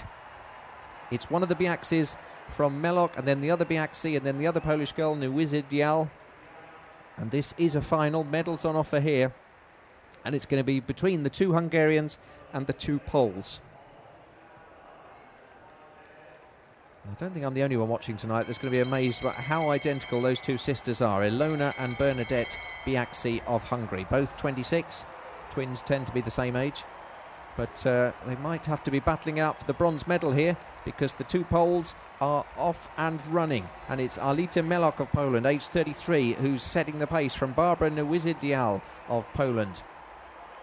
And it's going to be a Polish 1-2 at the moment. The Biaxi sisters running in tandem to try and get back in. But at the moment, it's Poland through Alita Melok and Barbara Nuizy Dial. And now Nuizy Dial comes past. Barbara, I'm going to call her Barbara from now on. Barbara in the lead from Alita Melok. Barbara Nuizy Dial in the lead. She's absolutely flying now. She kept a little bit in the tank. Barbara Nuizy Dial in the lead. It's Alita Melok and the Biaxi sisters, two twin sisters, can you believe it, from Hungary, are going to be battling it out for each other for bronze. I do hope the camera shows us that, but there's the gold medal winner, Barbara Nuizy Dial. She's going to be about 10 seconds outside the world record. Second place goes to Alita Melok, and the Biaxi sisters, well, I don't know which one of them's got that. One of the Biaxi sisters got bronze, and the other one got fourth place. Barbara Nuizy Dial of Poland, the world record holder from 2004, 4:24.85. She's run 11 seconds slower tonight, but she doesn't mind. She's got a drink. A stylish haircut as well. It's almost like a short bob, and then as a little bonus at the back you get a ponytail. It's looking great. And this is of course the T20 race for athletes with an intellectual impairment. But how tough must it be to be running against your own twin sister for a bronze medal? Oh, it's astonishing. Barbara Nuizy Dial getting the gold medal at the age of 31. Alita Melok, also from Poland, 33 years of age, gets the silver. And it was Ilona Biaxi who will get the bronze medal from Hungary. And her twin sister Bernadette, who's probably her best mate, is going to have to look every day and see that her sister has a bronze and she doesn't. That's tough. Sibling rivalry. That is really tough, sibling rivalry. You wonder how they manage that off the track. I don't know. I don't think I could do it. Mainly because I don't have a twin brother. Or indeed any kind of brother. But I do have three sisters and they're all very lovely. You don't need to know that. But it's just because you're in social media, I feel very social. Tell people that. You're watching the Paralympic Games live from London 2012 at the Olympic Stadium. I'm Jeremy Nicholas. Natalia Dannenberg is my Twitter companion, my social media friend. Social friend. Very social. At Paralympic, if you want to send us any kind of message. Facebook.com Paralympic Games. You can like the Paralympic Movement there. You can send us a message through Facebook as well, I think. Here's the Croat in the javelin. We haven't been to the javelin for a while. We've been concentrating a bit on the long jump. So let me bring you up to speed with what's been happening in the men's javelin. He's happy with that one. Zhu of China in the lead at the moment. He's thrown a world record 64.38. We may see a replay of that in a minute. And then it's Nick Parast of Iran is in second place.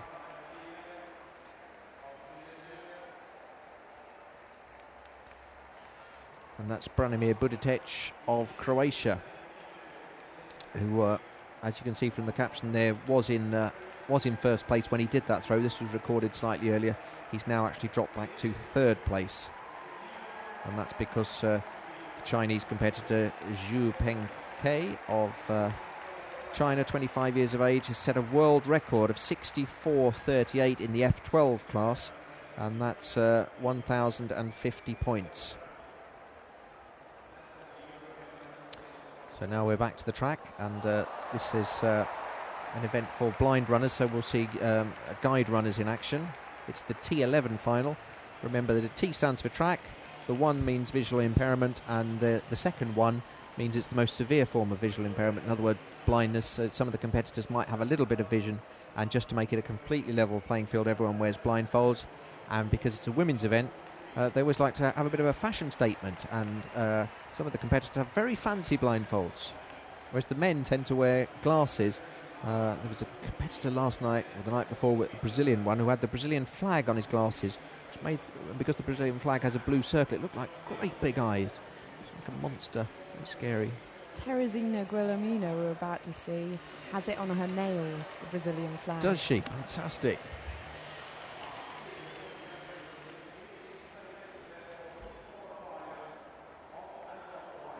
Now here's the Russian jumping, as we head back to the long jump.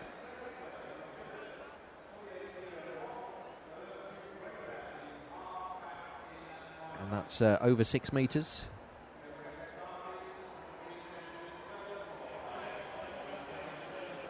Just come over to chat to his coach to see how he's jumping. Kugayev still in the lead.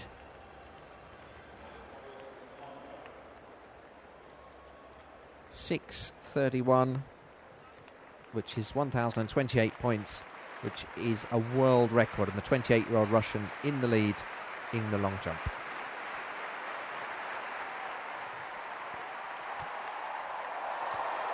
So this is the start list for the women's 100 metres T11. Now, which one's got the nails, did you say?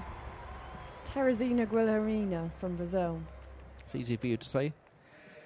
And she has the Brazilian flag on her toenails or fingernails? Fingernails. Well, she did the other day when I saw her. This is the T11 women's 100 metres for visually impaired. These are the most severely visually impaired, and that's Gia just being introduced to the crowd. And she likes to have a little shout. And this is Teresina Guilhermina. Look at that for a blindfolder. Each night I think the blindfolds have got more spectacular. Look at that hair. There's Guilhermina. I thought she had tattoos, but they're actually elbowless, fingerless, I don't know what they are, gloves without hands in. What do you call? It's like an opera glove, but without the glove bit. Handless gloves. Handless gloves. I don't know what they're called. No, I don't, but it's. I thought it was a tattoo for a minute, but it's not. That's Julia Santos. And again, Fabio is the guide runner. So we've got a couple of Santoses in this race, just to make it hard for me again. So Gia of China in 1, Guilhermina in 4, Jerusa Santos in 6, and Julia Santos in 7. Now they will ask for absolute silence here. Any event with blind runners, they like complete silence in the stadium, because obviously sound is their one sense that they're relying on, so they really do need to hear that starter's gun. The guides will line up the runner first, then they will get themselves in position on the block. And in terms, there you can see what I was talking about, opera gloves without the hands in. But just for a moment, I thought Guilhermina had her whole arms tattooed, David Beckham styley, but she hasn't. Women's 100 metres, T11 final, and away they go. And it's the 3 Brazilians against the Chinese girl, and it's Guilhermina. Guilhermina's absolutely storming through with the ornate blindfold. Guilhermina's going to get it. Gia from China may get second. No, it's hard to tell who got second. Both the Santoses coming through, but no doubt the winner, Teresina Guilhermina. What a character she is. They've loved her in the stadium. Every night she's had more and more ornate blindfolds, and she's... I don't know what he was saying. The last word was Brazil. I think he was saying you're all invited to a big party in Brazil in 4 years' time, which of course is the destination Rio for the next Paralympic Games. And there is Teresina Guilhermina. Takes off her blindfold and she puts it on her guide runner. But she hasn't aimed quite high enough and she put it over his mouth. But he's got that on now. And now she's cheering him. What a character. So now it really is the blind leading the blind. And a lovely little dance. What a great moment for the Brazilians there. So exuberant. I think it's going to be a great party, in Rio for the 2016 Games. From what I've seen of the Brazilian competitors here, it's going to be a right laugh. It's going to go off. It's going to go absolutely crazy. Let's just look at this race again, because Guillermina gets away really well with her guide runner. The guide runner has to cross the line behind the athlete, so they'll be alongside them during the race and then we'll just drop back, and it tells her when to dip as well, but she didn't need to dip, she was so far ahead. And Teresina Guillermina of Brazil in a world record time, it's just come up, is 12:01. It's still filtering through to the crowd, that news. And it was Jerusa Santos of Brazil who got the silver, and Julia Santos of Brazil who got the bronze. And Jia of China, who just at this stage you can see is in the silver medal position. Just in the last 10 metres, both the Brazilians came past. And now the crowd getting news that it is a world record. 12.01. Guillermina of Brazil beating her own world record, which was 12:04. And there's that lovely little dance again. She puts the blindfold on the guide and then twirls him round. She did say before London she was aiming for under 12, but I think she'll be happy with that, beating her own world record. She'll be delighted. So there's confirmation of the final. It's a 1-2-3 for Brazil. World record 12:01, 12:75 and 12:76 for the two Santoses, and Jia of China 12:79. So that will be the second time in the Games in the Athletic Stadium that we'll have seen a 1-2-3, and we'll get the Brazilian anthem. We saw it with the Algerian shot putters earlier tonight. Now Dion Bass in third place in the long jump. 21 years of age. He looks younger, but he's a great competitor. And Natalia met him at the demonstration event, says he's a lovely chap. Test event, not demonstration event, test event. Dion very sensibly just waiting for the noise to die down. The announcer in the stadium likes the sound of his own voice a bit too much. I can say that as a stadium announcer myself. And Dion Bass wants some clapping from the crowd. They'll get behind this young lad. Take a deep breath, fella. Here we go. He's in third place in the long jump. Dion Bass, up he goes. Oh, that looks massive.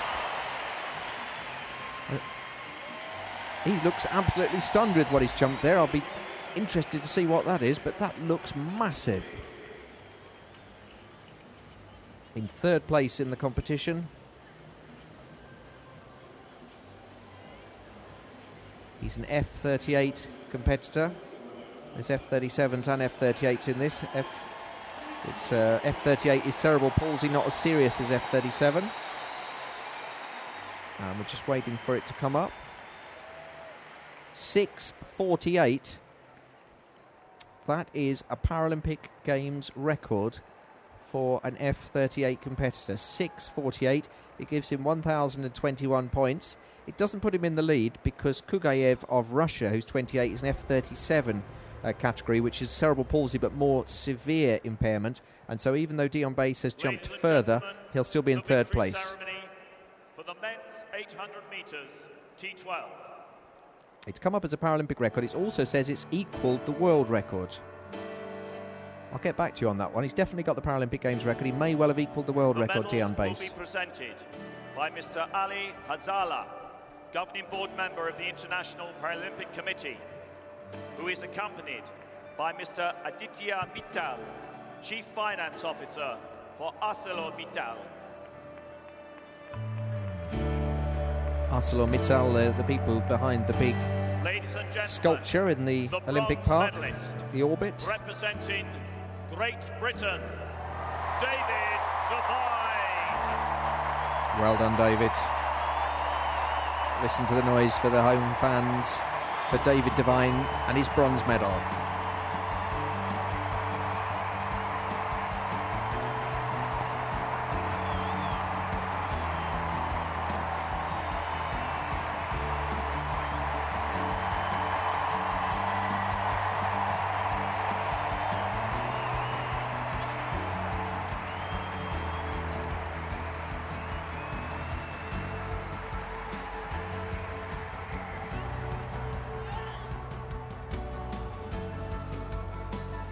gentlemen, the silver medalist, representing the Russian Federation, Igor Sharov.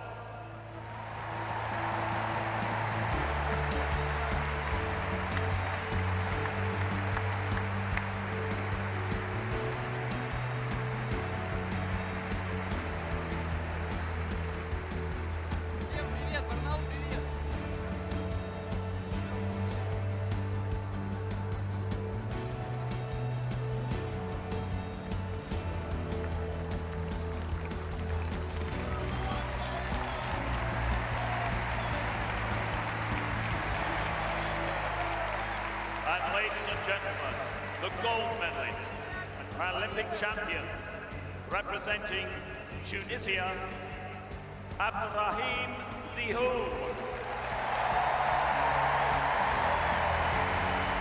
Zihoul of Tunisia, a worthy winner of the gold medal. So we'll have the Tunisian anthem in just a moment. Still to come tonight, though. We've got plenty of action. Got the women's 200 metre T37 final still to come.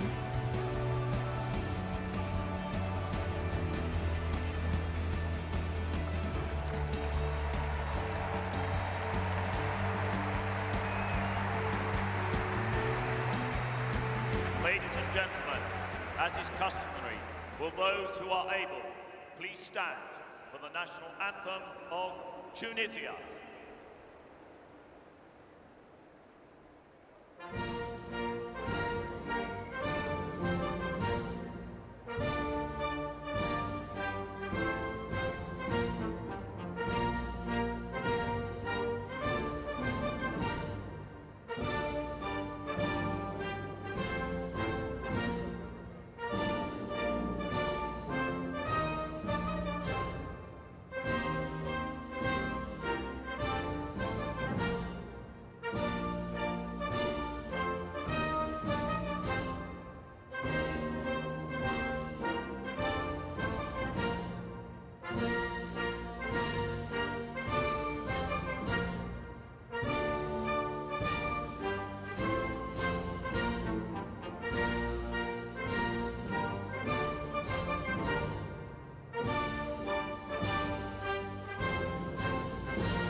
Ladies and gentlemen, the Paralympic champions. So the Tunisian anthem for Zihoul of Tunisia. Well, let's just catch up on what people are saying on Twitter and Facebook with Natalia. Well, Sky Anthea's just tweeted in to ask Jeremy and Nat. That's what confused me. People are shorting your name and then I lengthened it to an impossible length. What inspired you guys to get involved in the Paralympics? Well, I'm a professional sports commentator, so for me it was a job, but it feels like a holiday. It's an absolute pleasure to be here and see all these people. And I got involved in Bonn. I was already out in Bonn when I applied for the job, and it just seemed like such a great opportunity to meet incredible people and work on something really exciting. I jumped on board about a year ago. And how many people work full-time then for the organisation in Bonn? Actually, only about 45 people. Oh, okay. We like the TARDIS. Yeah, you know. so it's very much, compared to the Olympics, it's a smaller group, a very impassioned, enthusiastic group. Exactly. From the outside we look quite big, but we're actually very small. The TARDIS is a very good analogy. For the listeners across the world, the TARDIS is a spaceship in a British science fiction programme aimed primarily at children and sort of tea time audience. And it's a spaceship that looks like a police box. It's hard, I don't know why I started explaining this. It looks like a police phone box, and on the inside it's massive, but from the outside it's just the size of a telephone box. And so TARDIS means anything that's small on the outside but big on the inside. Yeah, so are we the opposite then? We look big on the outside, but we're actually small. You Maybe might that well wasn't be, yeah. Such a good comparison. And TARDIS, just in case you ever get asked on a pub quiz, stands for Time and Relative Dimensions Ladies in and gentlemen, Space. the victory ceremony for the men's 800 metres T53. I'd like to add a bit of value.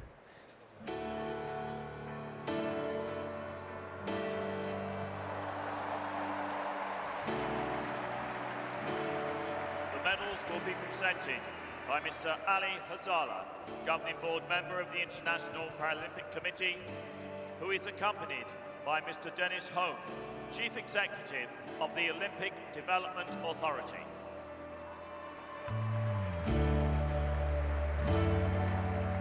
Ladies and gentlemen, the bronze medalist representing the United States of America, Joshua George. Joshua George of the States, 28 years of age. He's a bit of a dude with his headscarf.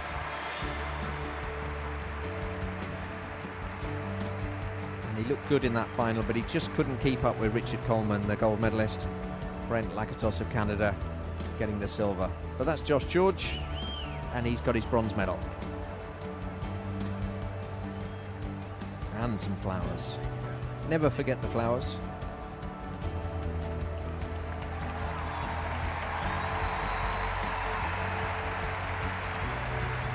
Ladies and gentlemen, the silver medalist representing Canada, Brent Lakatos.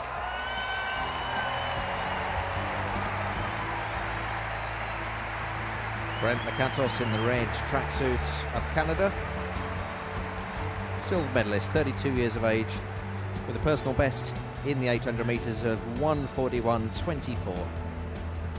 But he couldn't catch the Aussie, Richard Coleman, who's going to get a massive cheer as he comes up.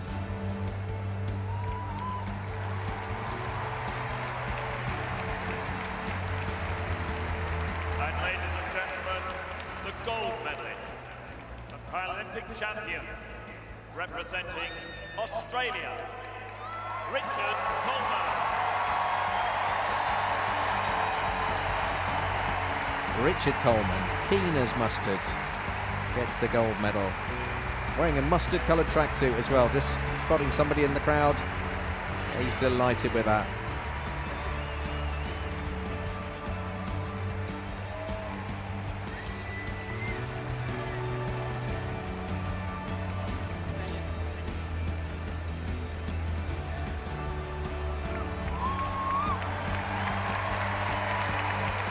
Ladies and gentlemen, as is customary, will those who are able please stand for the national anthem of Australia.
Ladies and gentlemen, your Paralympic medalists.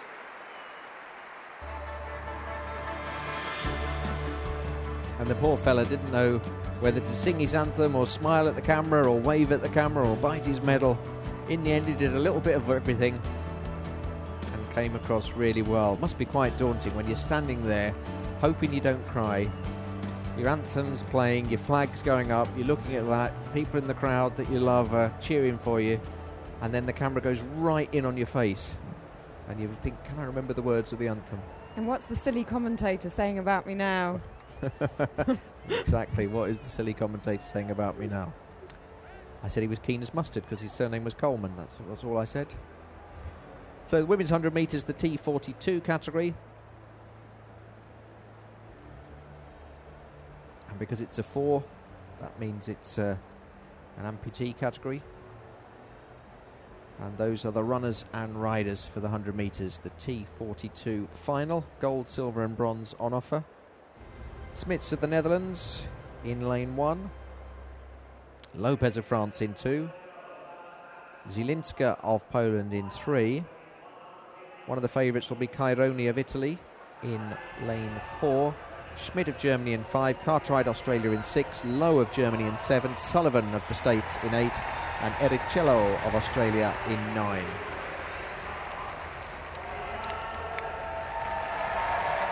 Lopez has a season best of 1906. Schmidt 17:49. This is Zielinska of Poland, 17:16, her season best.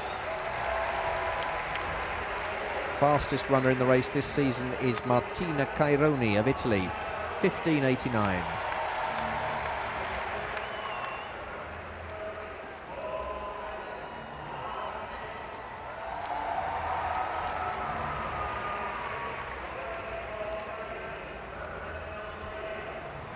Kelly Cartwright of Australia. Natalia keeps pointing at people and saying if you've met them. Who have you met in this race? I met Kelly Cartwright and Martina Caironi. Were they at a test event, were they? No, Martina was at the European Championships in Stadskanaal in June, I think it was, this year. And Caironi's my tip to win this one. The Italian in lane 4. She's got a time of 15:89, and that's it's only Kelly Cartwright of Australia with 16:26 and Jana Schmidt of Germany with 16:05 that can get anywhere near that. So I think it's going to be between Italy, Germany and Australia. But as we often see in these finals, it can be touch and go as to who gets them. So just asking for quiet in the stadium. The T42 final for leg amputees. Martina Caironi, world record holder, in lane 4. Okay. There was just a shout somewhere in the crowd there that unsettled everybody.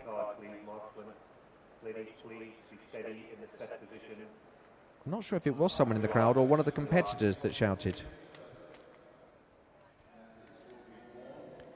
So that's a warning, a green card. No one gets disqualified with a green card, but it's just an indication saying you're on a bit of a warning here. Somebody made a noise. We can't really tell who that is. Certainly Katie Sullivan from the United States in 8.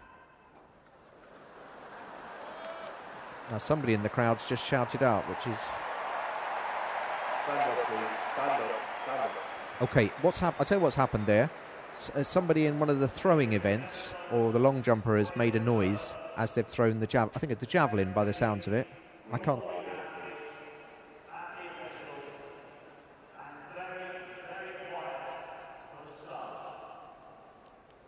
Yeah, so what happened there was a javelin thrower made the kind of noise that they do when they throw it. The crowd sort of laughed and then unsettled everybody here because it went very, very quiet in the stadium. So for the third time of asking, they go down. Caironi of Italy in 4, Schmidt of Germany in 5, Cartwright of Australia in 6.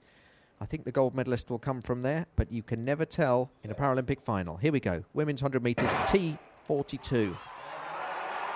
And it's the Australian who's away well. Cartwright from Australia, Schmidt from Germany, and Caironi from Italy in the blue coming forward now. Caironi from Italy going well. The Australian Cartwright coming back at her. Schmidt from Germany in 3rd, but it's Caironi from Italy who gets the gold medal. Cartwright from Australia gets silver, and Jana Schmidt from Germany gets bronze. It's the 1-2-3 we expected, and Martina Caironi absolutely delighted. She started the slowest of the 3, but she came back at them, and look at her. This is the spirit of the Paralympic Games. Big hug from the Australian, and it's a new world record, 15:87. She's taken 0.02 off her own world record, and she's delighted. Martina Caironi of Italy, 22 years of age, a world record holder and a Paralympic champion. She can hardly contain herself. I can't wait for her medal ceremony because she looks like someone that might burst into tears. Very, very emotional Italian lady, but you can see how she starts there in 3rd place. The Australian off to a flyer, and this is where the Italian comes back, just showing her power. And look at the determination, and that means She's not only the champion, she's the new world record holder. Well, she was the world record holder, but she's now even faster. She's taken 0.02 off our own world record, 15.87.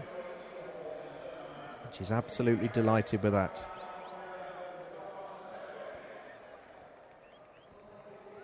So we called it completely right. Caironi of Italy wins, Cartwright of Australia second, Schmidt of Germany third, Vanessa Lowe of Germany in fourth, Ericello of Australia ahead of Katie Sullivan, Jua Zielinska, Marge Schmitz and Oriana Lopez.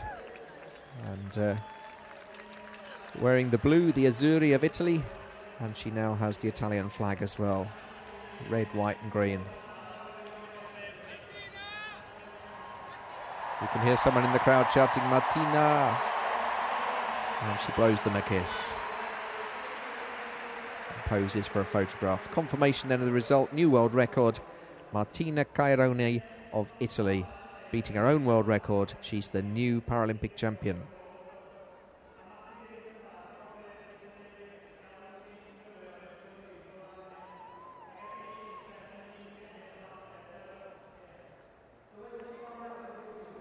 Jeremy, I'm just going to post a video we did of Caironi at the European Championships because she is just adorable.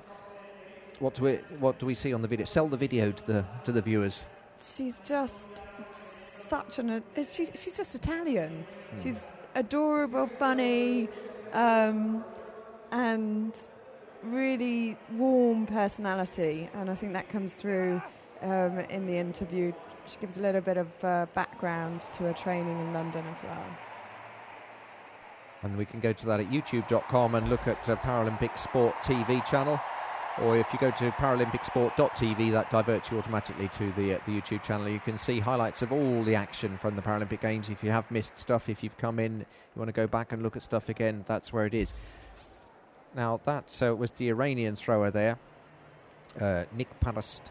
And I think it was him that made the noise, and then because he's gone into second place with that throw, with a throw of 59.83, I think that's the cheer we heard that possibly caused the last race to have to be started again, or lined up again.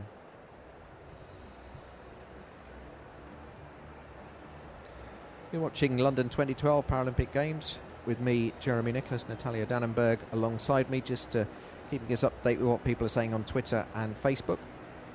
At Paralympic if you want to send us a message, or you can send us a message through the Facebook group Paralympic Games.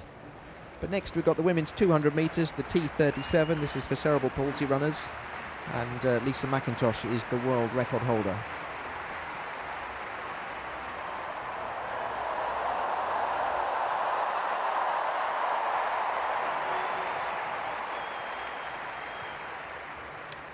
Let's have a look at the runners in this then. The Ukrainian girl, Marina Sinisar in lane 2. Neda Bahi of Tunisia in 3. Bethany Woodward of Great Britain in 4. You'll hear her when she's called out.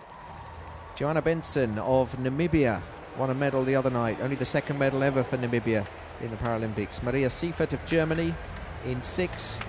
Oksana Krechniak of Ukraine in 7. Jenny McLaughlin, Great Britain in 8. And Victoria Kravchenko of the Ukraine in 9. Fastest so far this season is Joanna Benson of Namibia. Bethany Woodward of Great Britain, also pretty quick. Here comes the Brit. Turn the volume down on your television, this is going to be loud.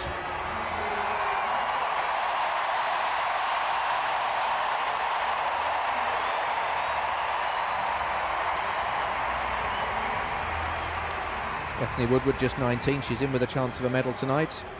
But this will be the favourite, Joanna Benson, 29.39. Qualifying time was her best time so far this season. She qualified with a personal best. Has she saved something for the final? My money's on Joanna Benson, with Bethany Woodward to get silver. But this is also an experienced runner, Maria Seifert, 21 years of age from Germany, 29.87, her season's best.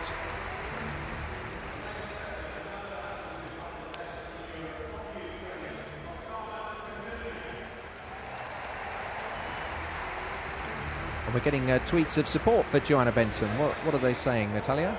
Anya Carstens from Namibia is saying good luck to Namibia's Johanna Benson competing in the 200 metre.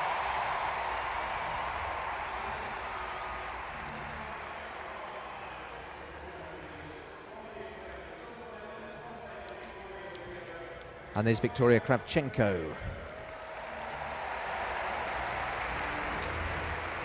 So Joanna Benson, she's in lane 5 from Namibia.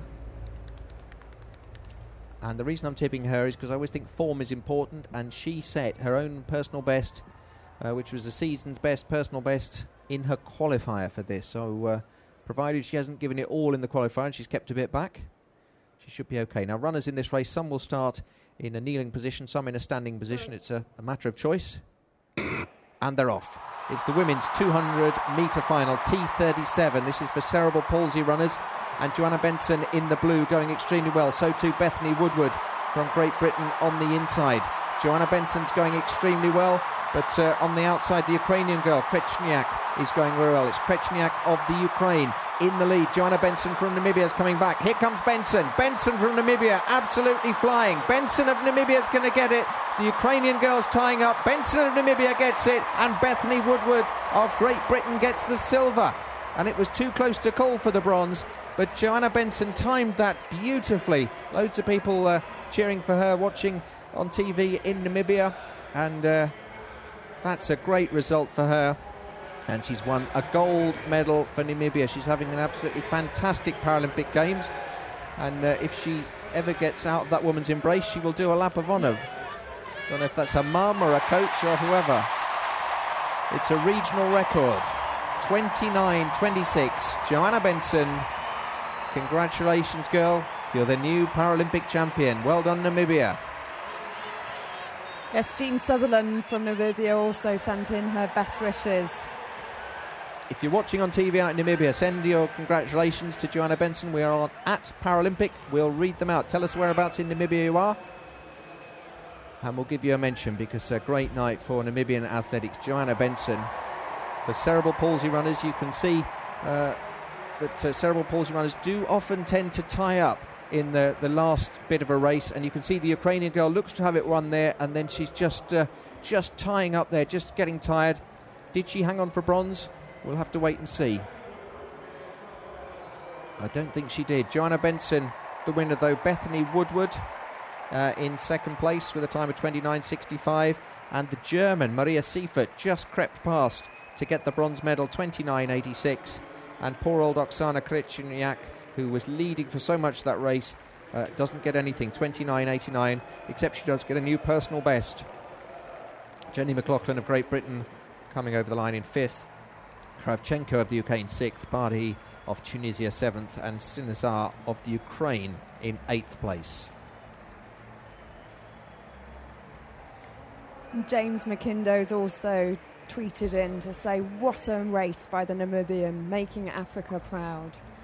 Excellent. Joanna Benson winning for Namibia. If you're watching in Namibia, stay with us. We'll have the medal ceremony. At least I think we'll have the medal ceremony. So it's hard to tell sometimes with the later events. They can't turn it around in time, and then it might be tomorrow morning that they'll have the medal ceremony. But they've been turning them around quite quickly tonight.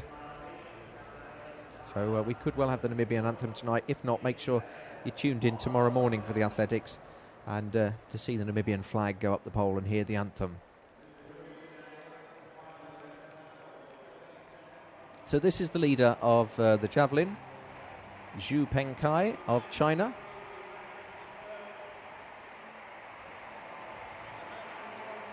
He's not messing about, he's straight into action. 35 seconds longer he could have waited, but some people like to go straight away. Big cheer in the stadium.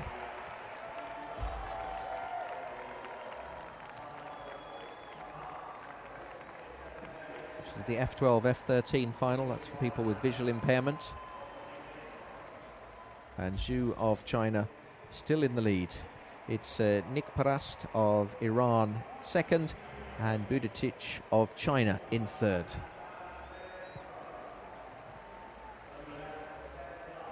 So you do tend to get people leaving towards the end of the night if they've got trains to get back to other parts of the United Kingdom. But lots of people hanging on to see all these events. Lots of field events still going on. And this is Dean Bass of South Africa. He's been in third position, bronze medal place for much of the night. Trails Yuxi Ma of China, who's in silver, and Gotcha Kugayev of Russia, the leader at the moment, and he set a world record. Dion asking for the crowd support. Everyone watching back in South Africa will be willing him along here. He's in bronze at the moment.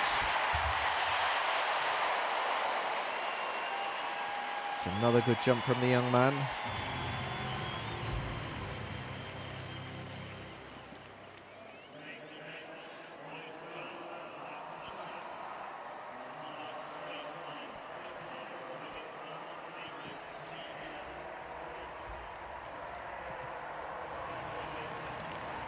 And it's not as good as his fifth jump. It's 6:39, but it's good enough to keep him in the bronze medal position. Another medal for South Africa. Dean Bass, 21-year-old, wins bronze in the long jump. Yuxi Ma gets the silver for China, and it's Gotcha Kugayev, who led from the start from Russia, who gets the gold. Now it's the women's 800 metres T53 medal ceremony.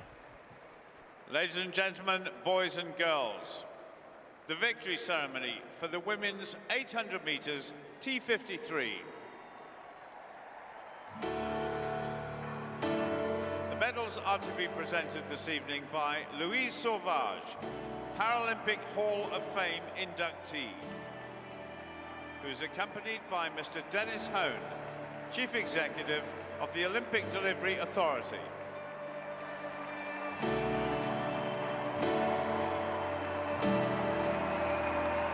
Ladies and gentlemen, the bronze medalist representing the United States of America, Jessica Garley. Jessica Garley getting the bronze medal. Natalia, you getting any tweets from Namibia? It's unbelievable. So many tweets about Joanna Benson. One from Lady JMA. Congrats to our neighbour, Johanna Benson from South Africa. Well done. Well done, SADC region. Well done, Namibia. I am watching in South Africa, says Namzamumbala. That's a tricky one.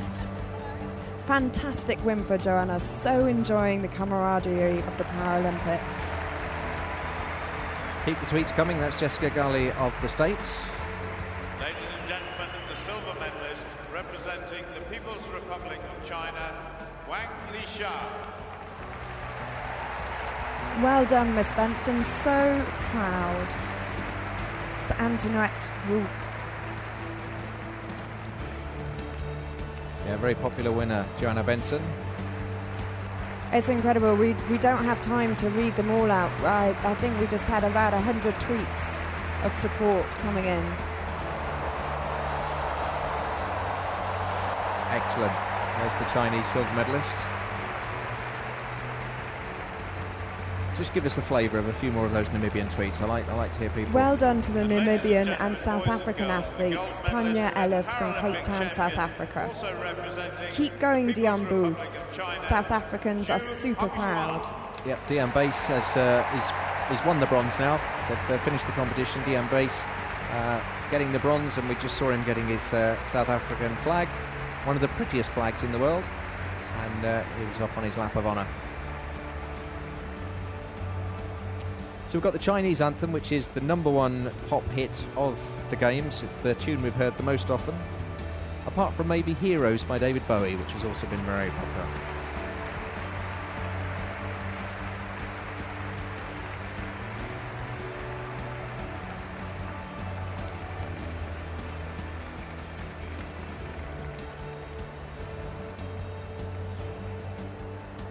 Ladies and gentlemen, boys and girls, as is customary, will those who are able please stand for the national anthem of the People's Republic of China.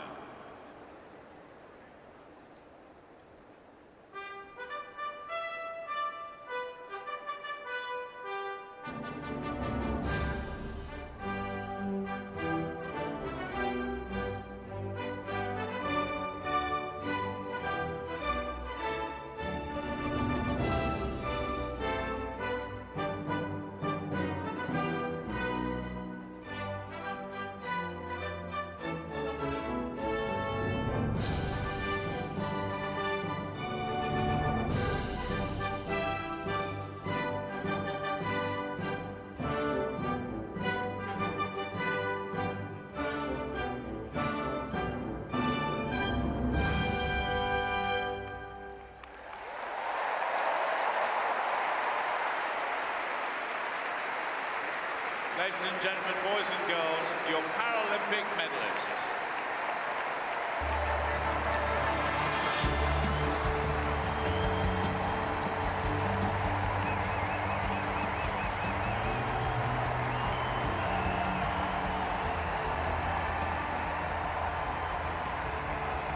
The medal ceremony for the women's 800 metres.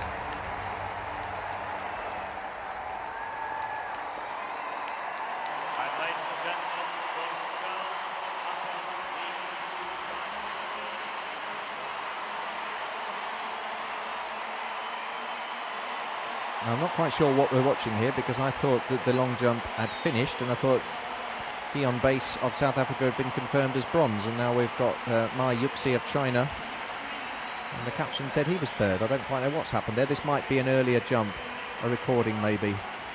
This might be a recording of the jump where he sets a new regional record. That's all I can think of, because we know that Dion Bass has won the bronze.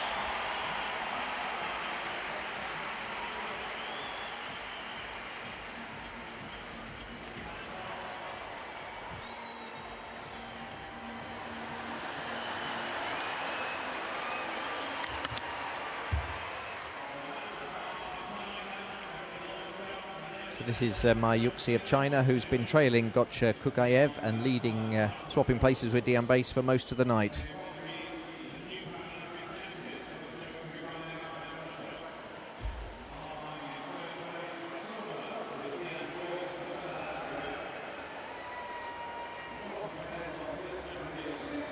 So yeah, that is 6.26, which is a replay of a jump that we'd already seen, which confirms him in the silver medal position. Dion Bass gets the bronze, and Gotcha Kukayev of Russia, as we said, got the gold medals. Apologies for the confusion there. What often happens with the jumping is that they show us replays of events, and then it's always the worry that you think it's a new one, but as far as I was concerned, the competition had finished, and indeed it had.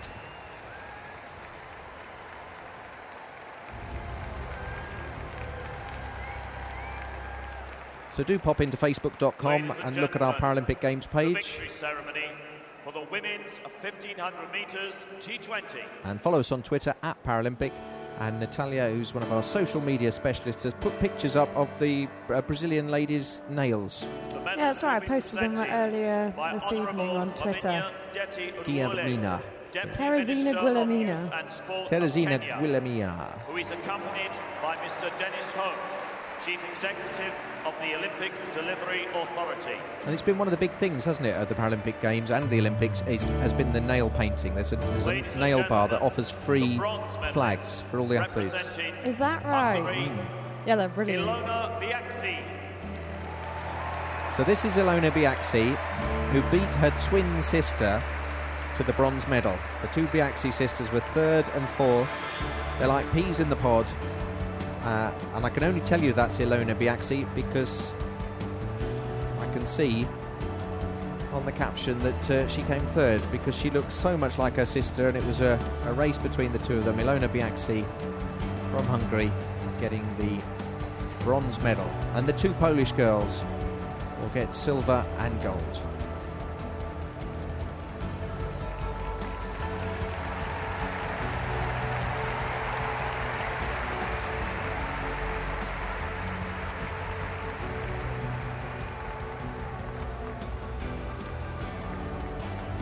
Ladies and gentlemen, the silver medalist, representing Poland, Arleta Meloch.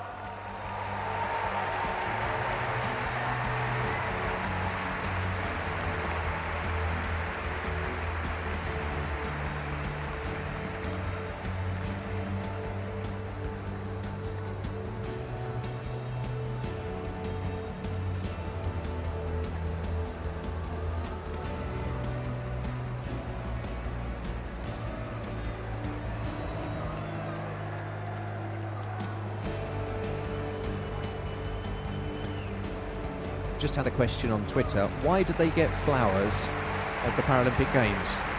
And I don't know. I don't know that either. I mean, they always get flowers or a cuddly toy or something like that. At our swimming championships, they get a little cuddly toy. I think it's just traditional to get flowers.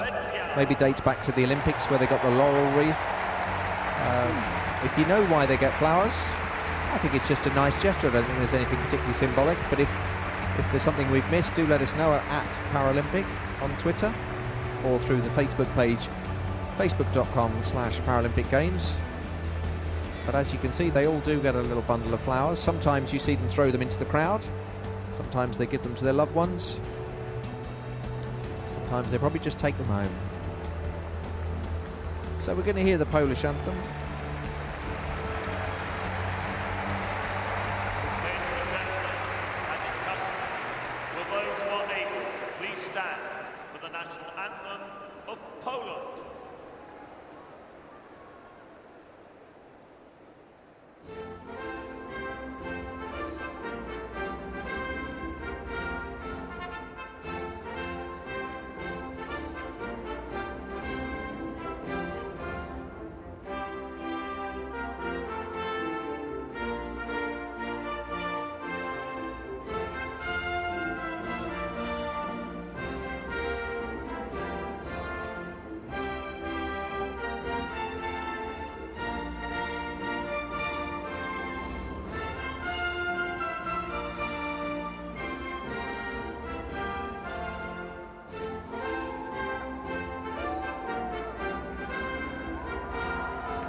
Ladies and gentlemen, the Paralympic medalists.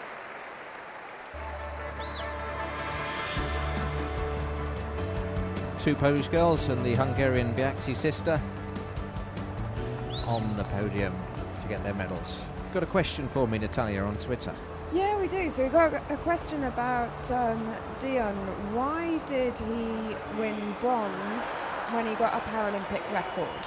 Very good point. Okay, so Dion Base of South Africa jumped 6:48, which was the longest in the competition, but he won the bronze medal. He did set a Paralympic record because he's an F38 category, which is a less severe case of cerebral palsy, and the two people above him were both F37, which is more severe cerebral palsy, and even though they jumped less, the Russian jumped 6:31 and the Chinese competitor 6:26, because they have more severe impairment. It's done on a point system, so the Russian won it. His 6:31 gave him 1,028 points.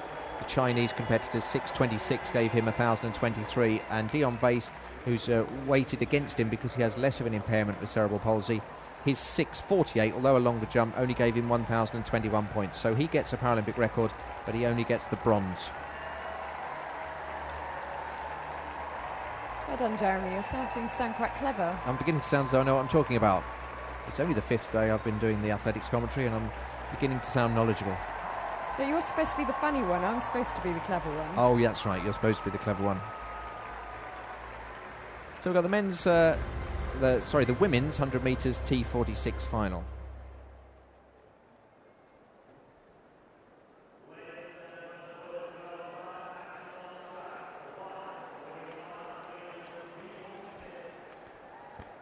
So T46, this will be for amputees.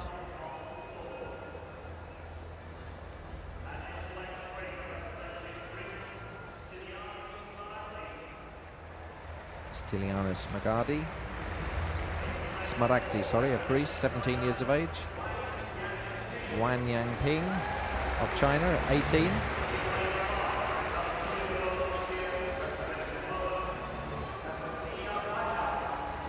Picard of Poland, all-round competitor.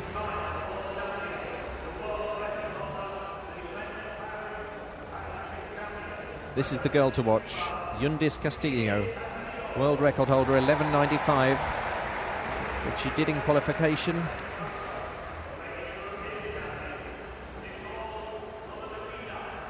And Nicole Rodemakina, she'll be someone to watch as well. She's the European champion. And here's the local favourite, Sally Brown of Britain.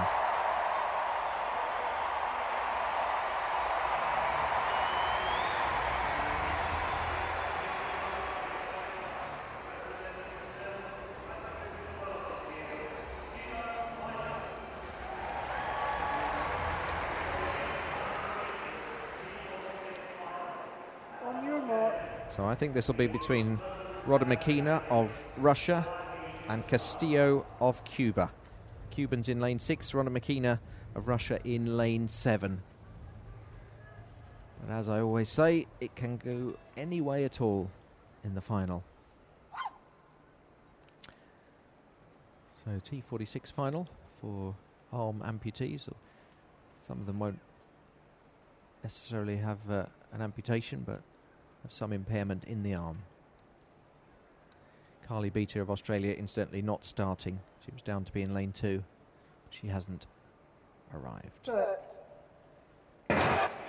And away they go, and the Cuban Castillo away, and Rodemakina going with her. Castillo from Cuba, though, she's going to absolutely fly down there. Rodemakina of Russia, the Cuban's going to win it. Castillo of Cuba, look at the time, 12:01, just outside her world record. Castillo of Cuba, Unidis Castillo winning the gold medal, and the European champion Nicole Rodemakina of Russia having to settle for second place. It's a time of 12.01. Yundis Castillo, Cuban athlete. She's delighted with that.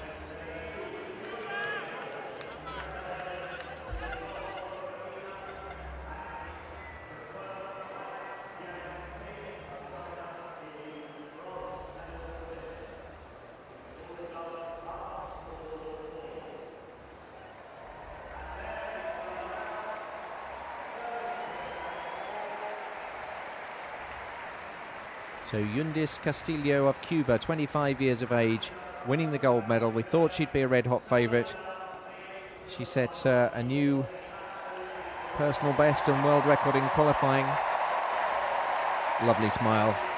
Nicole Rodemakina of Russia, 19 years of age, with a regional record in second place, 12:49, and Wang Yanping of China, 12:89.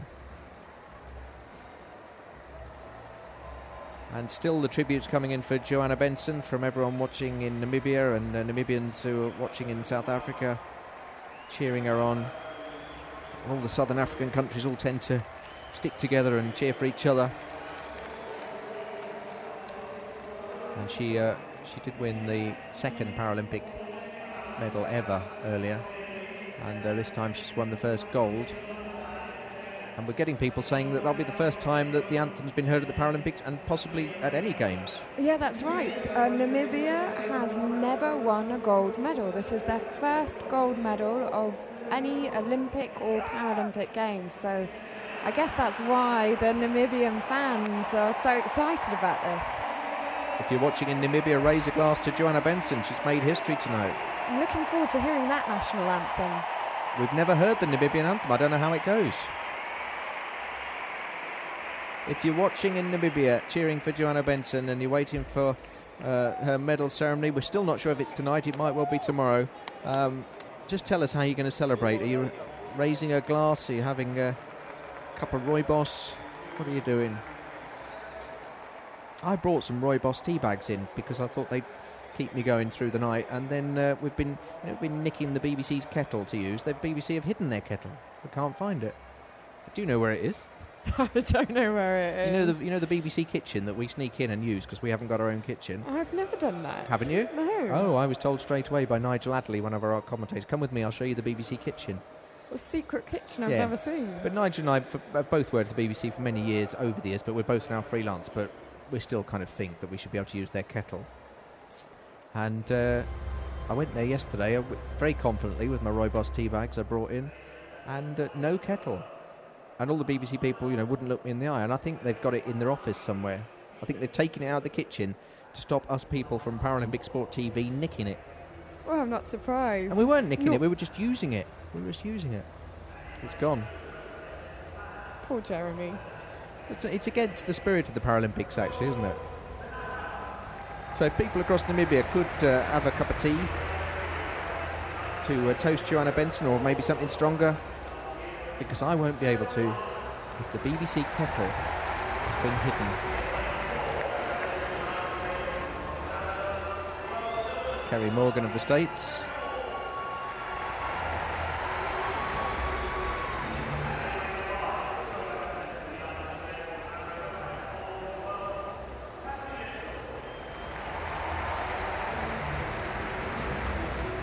So we're running pretty much to time. This race should be off at 9:24. It's 9:23 now, UK time. So I'm very impressed the way they managed to keep to time pretty much. The athletics usually goes on till about 10 o'clock, sometimes up till 10:30. Can't always tell how long the field events are going to go along. But do stay with us. At some point on the international stream, we'll be handing over for a news bulletin of a roundup of all the day's action in the Paralympics. But we'll stay on the web with the athletics for as long as it goes on. So Michelle Stilwell of Canada would be the favourite to win this one in lane 7. And Marika Vervoet of Belgium in 6.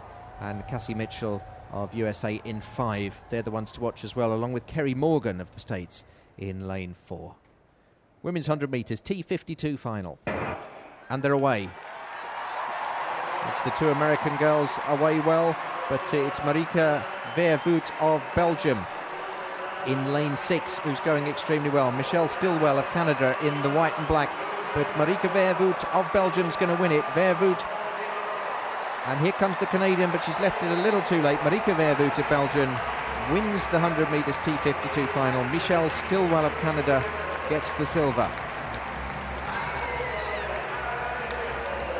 And Michelle Stilwell is one of the athletes blogging on youtube.com Paralympic Sport TV. She's one of the ones you gave the mobiles to. She had a great one the other day about dungeon training. Dungeon training? Dungeon training. What's that about? Training in a dungeon? She was training in the dungeon. Good Lord. Michelle Stilwell of Canada getting the silver. She's done a YouTube film on dungeon training, whatever that is.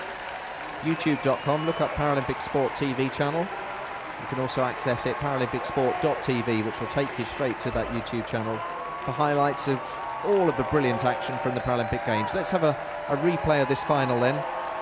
Here comes Marika Vervoet of Belgium, 33 years of age. T52 class. And here comes Michelle Stilwell, and just at this point I thought she might catch her, but she just ran out of track. If they'd gone on for another 20 metres, Stilwell of Canada would have caught her. So her dungeon training paid off, but not good enough for gold. Kerry Morgan of the States getting the bronze medal, just ahead of Cassie Mitchell. Mitchell did set a new PB, but she was 0.2 of a second behind Morgan. So a new Paralympic record, Marika Vervoet, 1969.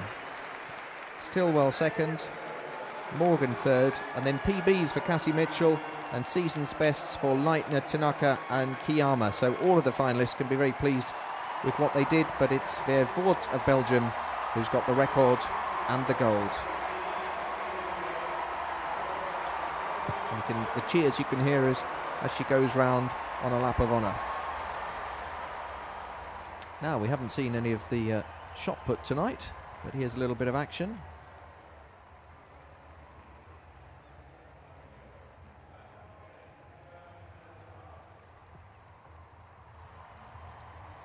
Women's shot put, the F20 final.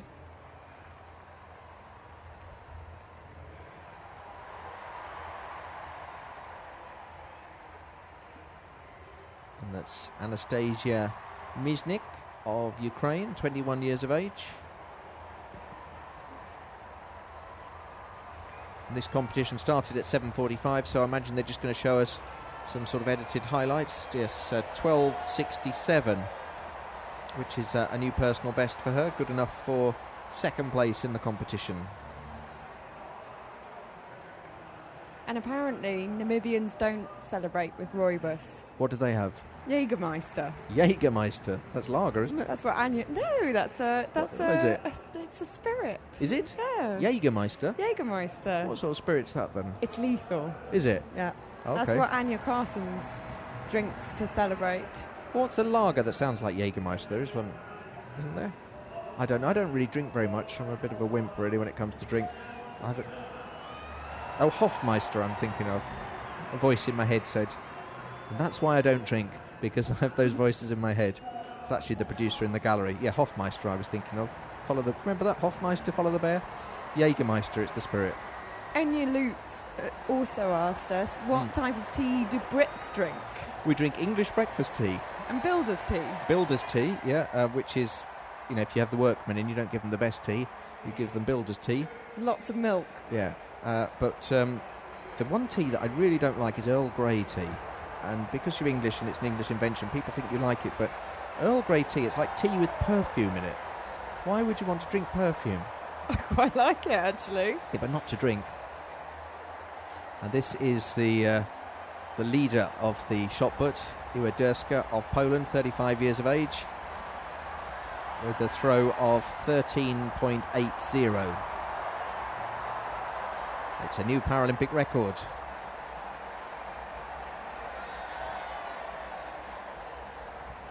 It's unfortunate we couldn't show you more of the women's shot put, but that's just the way it's gone in the stadium tonight with the long jump and all the other events. But they've just shown us there the two best throws of the night. So the competition is over. Svetlana Kudelia of Ukraine getting the bronze, Anastasia Miznik getting the silver, and Uederska, who we just saw there, getting the gold with that new Paralympic record of 13.80. Paralympic flame, when they show us that, it usually means there's about to be a medal ceremony. Or it might mean everything's finished. But always nice to see the flame. No, it's a medal ceremony. Oh, it's going to be a good one as well. It's the three Brazilians. Oh, excellent. And we have the answer to our question. Can you remember we didn't know why they have flowers? Why they get flowers in the Paralympics, yep. And lots of people have been helping us out there. It does date back to ancient Greece when they got wreaths. Laurel wreaths. Yeah, exactly. Which you wore on your neck, yeah. Ladies and gentlemen, not your neck, your head. Not on your head. It's like a Caesar. 100 metres, T11. I said that though, didn't I? I said it probably dates back to Greece. You are clever, Jeremy. Did I say it to you just in the studio, or did I say it in real life? Or did I say it in my head? Sir Robin Wales, Who knows? Mayor of Newham, Sir Robin Wales. by Mr. Bob Dudley, I know Chief Sir Robin. Executive VP. I don't know Bob Dudley. Ladies and gentlemen, the bronze medalist representing Brazil, Julia Santos, and her guide runner, Fabio Diaz. Oh, she's being carried onto the podium. Look at that. I can see that these Brazilians are all going to try and outdo each other. And I tell you what, what's the name of the lady who gets, you say it so much better than me, the gold medal? Teresina Guillermina. Teresina Guillermina. And if you have a look on Twitter, Natalia has posted pictures of her fingernails. That Guillermina's has Brazilian flags on all of her fingernails. It's going to be a great games in Rio if this lot are anything to go by. Also gets a medal. Yep, the guide gets a medal as well. And some flowers. So these are the most severely visually impaired athletes. That's why they have the guide runners with them. He thanks God for his flowers. Fabio the guide, Julia the runner. Ladies and gentlemen, the silver medalist representing Brazil, Jerusa Guerra Santos, and her guide runner, Luis Enrique Barbosa da Silva. And she's being carried up as well.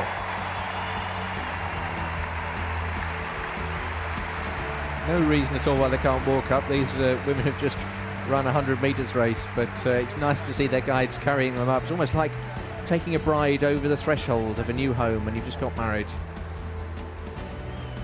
It's Robin Wales, Mayor of Newham, giving out the medals.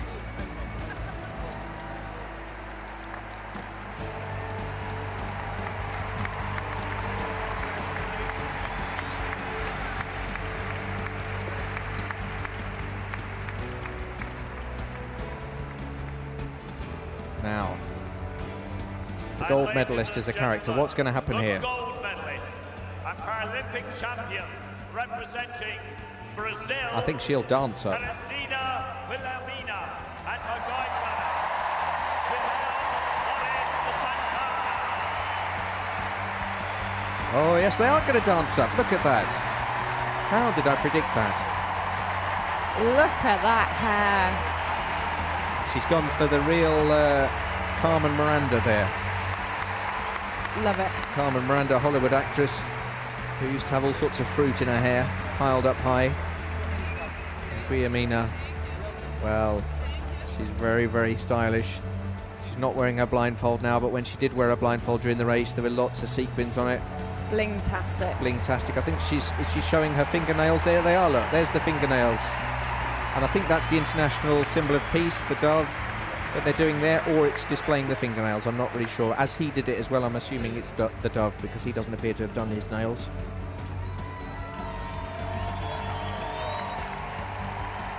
And they hold up their medals. And now the second time at this Games, we're going to hear the national anthem where all three of the medal winners will know the words. We saw it earlier with the Algerian shot putters with a 1-2-3. Now it's a 1-2-3 for the Brazilian sprinters. Please stand for the national anthem of Brazil.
Ladies and gentlemen, the Paralympic medalists. Well, that's my favourite medal ceremony so far, because Guillermina was so close to tears there, so full of emotion as the Brazilian anthem played. The guide runners and the other runners were singing. She couldn't sing, she could hardly control herself.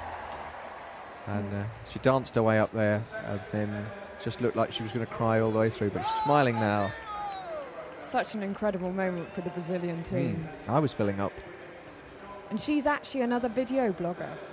Is she? Yes, she is. So if you want to find more about Teresina Guillermina, check out her video blogs on ParalympicSport.tv. ParalympicSport.tv. Loads of great stuff on YouTube, and it's all in high definition. It's fantastic. The Paralympic Sport TV channel. ParalympicSport.tv will find it for you on the web. And you can see a video blog from that lovely lady there in the middle with all the flowers in her hair. Guillermina, she's got fantastic fingernails with the Brazilian flag on. And it's looking good for Rio in 2016, which is where the next Olympics and Paralympics are. Now, a few people are tweeting about Frankie Fredericks of Namibia, and didn't he ever win gold in the Olympics? And I don't know if he did. I think he wasn't he always the runner-up? He always got silver. He got silver in Barcelona 92 and Atlanta 96. He did get gold at the 1993 World Championships, I believe. And he did win gold at the Commonwealth Games, but never at an Olympic Games. Never at the Olympics or the Paralympics, but yeah, Commonwealth Games is a major games, but she's still dancing. Look at that there. Yep, so the first time that the Namibian anthem will be heard at the Olympics or the Paralympics will be for Joanna Benson Frankie Fredericks only did his at Commonwealth Games and World Championships. But still a terrific athlete, Frankie Fredericks, and such an elegant runner. He was just unfortunate he was around the same time as people like Carl Lewis and Ben Johnson.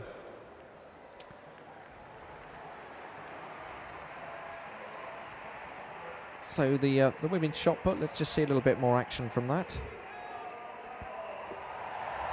The F20 final.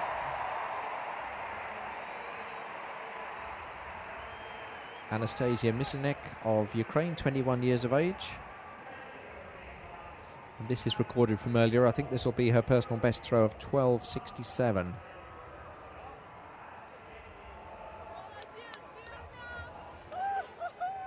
In actual fact, it's the other Ukrainian, Svetlana Kudelia, and that's her throw of 12.24. So that competition is over now, and she won the silver. Miznik, the other Ukrainian athlete, won Ladies and gentlemen, boys and girls, the we silver, now and have the Durska victory won the ceremony gold. For the men's F37-38 long jump. So terrific long jump competition we've been watching throughout the evening, and here's the medal ceremony for that now. The medals this evening will be presented by Sir Robin Wales, Mayor of Newham, who is accompanied by Mr. Aditya Mittal, Chief Finance Officer for ArcelorMittal. So here comes Dion Bass of Ladies South and Africa. gentlemen, the bronze medalist representing South Africa, Deanne Boyce. And you see the announcers call him Deanne Boyce, but it's Deanne Bass. I'm reliably informed. My wife's South African. She coaches me on my pronunciation, and I called him Boyce the other night, and I tell you, when I got in, I got a rocket. She says it's Bass. Dion Bass getting the bronze. I might put her in touch with the announcer in the stadium. She can square him up.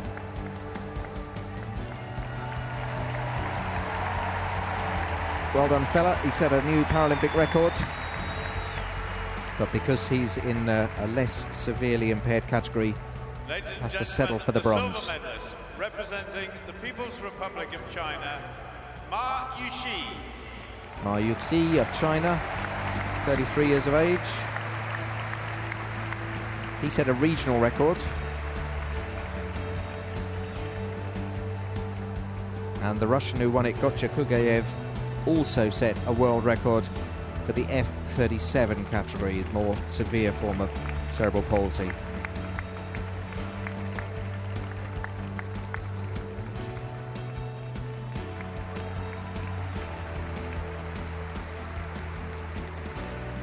And ladies and gentlemen, boys and girls, the gold medalist and Paralympic champion representing the Russian Federation, Gotcha Kugayev. There is Gotcha Kugayev with the most fashionable tracksuit at the Games. I'd love one of those Russian tracksuits. I wonder if they give you a headache though if you looked at them for too long.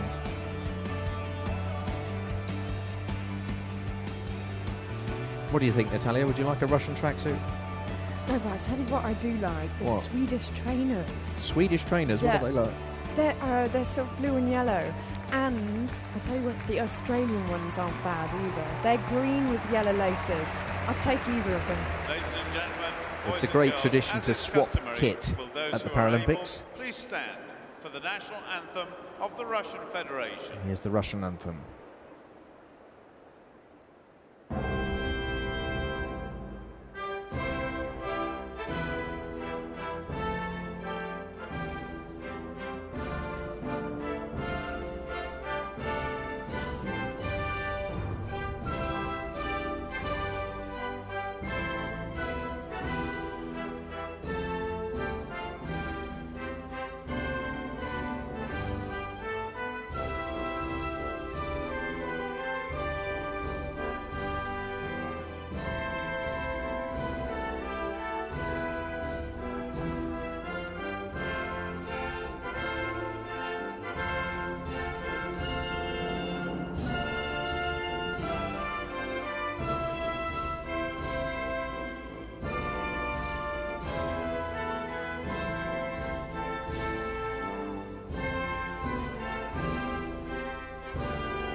Ladies and gentlemen, your Paralympic medalists.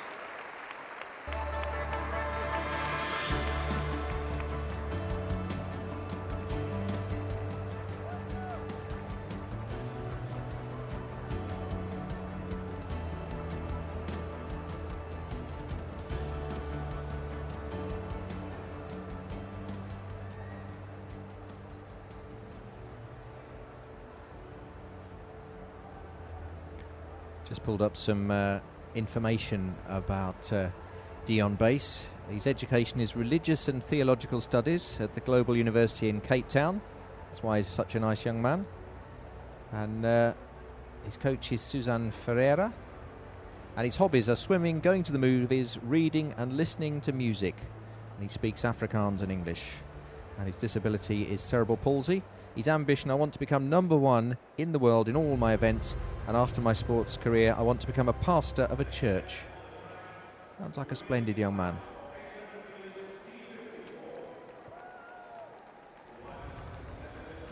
So it's the women's 800 metres, the T54 final. Diane Roy of Canada in lane 2, someone we've seen a lot of in the competition so far. After this, we've got some relays still to come, so do stay with us if you can. Wherever you're watching in the world, it might be time for your bed. But I can promise you it's always great stuff at the Olympic Stadium in the Paralympics. We've had a great week of action, really inspiring athletes. That's the Aussie, Christy Dawes. This is Tatiana McFadden of the States.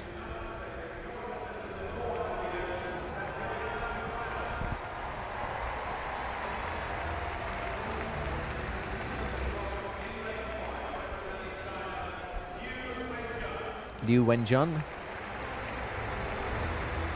looks very calm. She has the fastest season's best of 1:48.49. I beg your pardon, Tatiana McFadden's just slightly quicker than her, 1:46.97.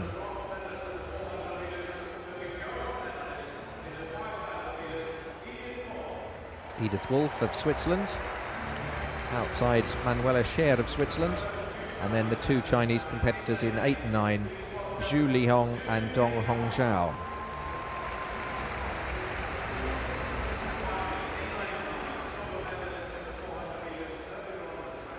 World record set by Chantal Petitclerc of Canada in 2008, 1:45.19. 800 metres final.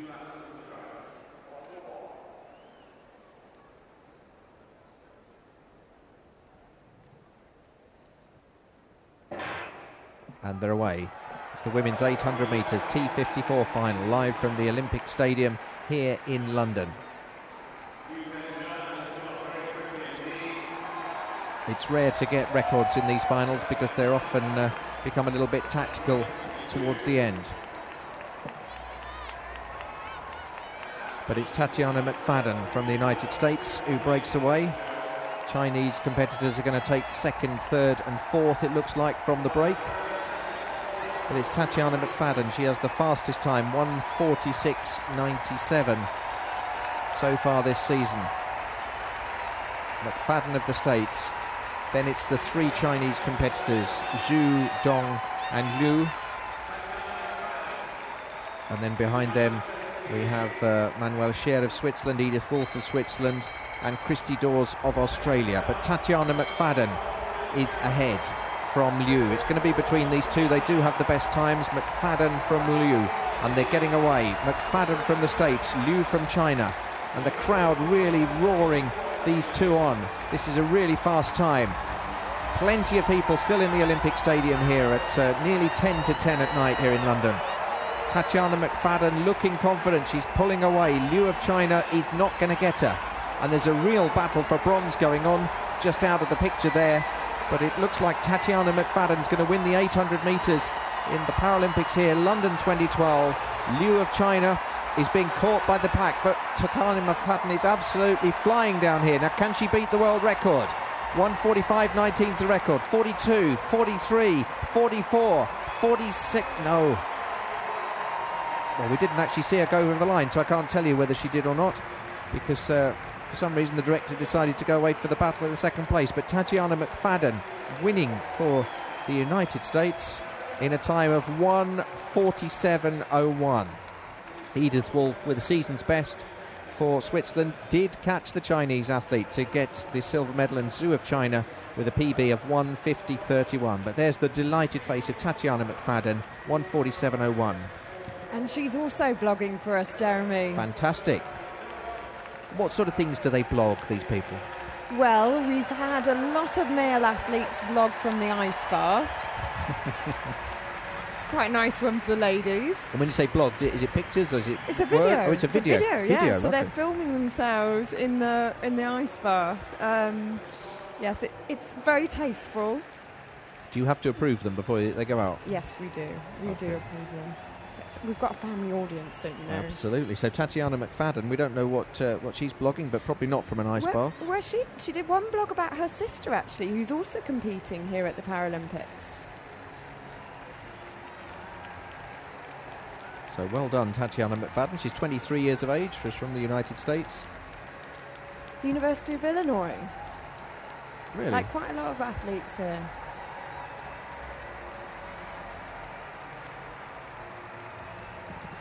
So lots of the wheelchair athletes with spinal injuries. Someone tweeting asking us, can they hear about the accidents? We tend not to try and dwell upon the disabilities and the accidents. A lot of them are car crashes or swimming accidents, climbing accidents, quite a few. But we like to dwell really on the success and the human spirit coming through. And Tatiana McFadden, 23 years of age, look at the delight on her face there to win the gold medal at the Paralympics.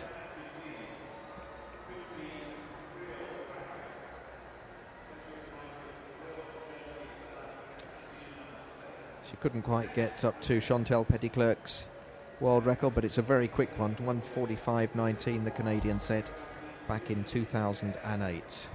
There's confirmation of the result. McFadden of the States from Wolf, and then Zhu of China getting the bronze. So we've still got some relays to come tonight. Men's 4x100 metres in the T11, T13 final. That's for people with visual impairment. And then we've also got the T42, T46 final in the men's 4x100 metres, the relay. And then the last event of the night, which is scheduled for 10:27, is the round one of the men's 200 metres.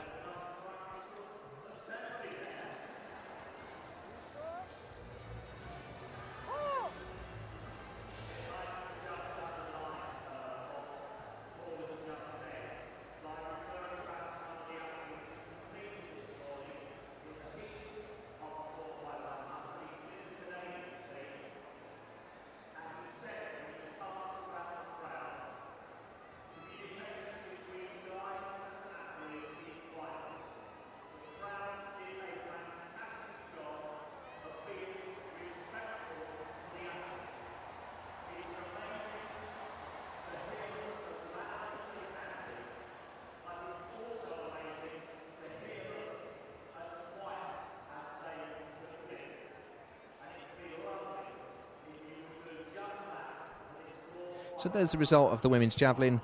Yang of China getting the gold with that world record throw of 17.89. Hanya Adi of Tunisia getting the silver. And Martina Willing of Germany, 23.12. And we saw very little of the women's javelin, and I apologise for that, but there's just so much going on in the stadium.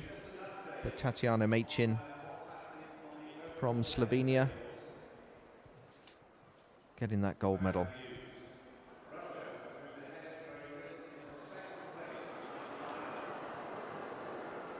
Oh, the crowd are just being told something and they've booed. I don't know what that was.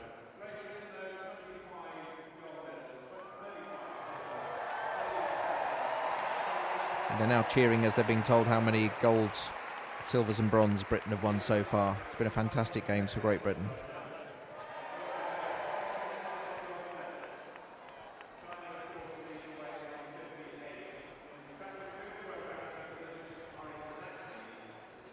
It's fantastic to see how many people have stayed in the stadium to see this event.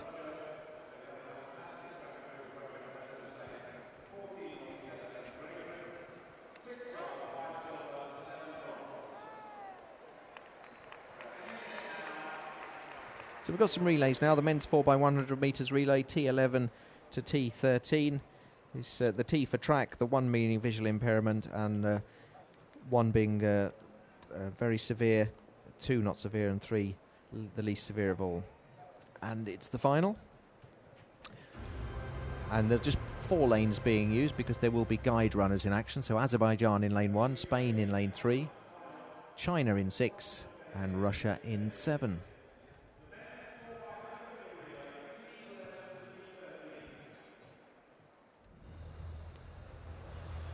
Now, I always worry about the relay with people dropping the baton, but Great Britain not in the final, and we pretty regularly drop the baton, so I don't need to worry. I can be completely impartial. There's the Azerbaijani athletes setting off on the first leg.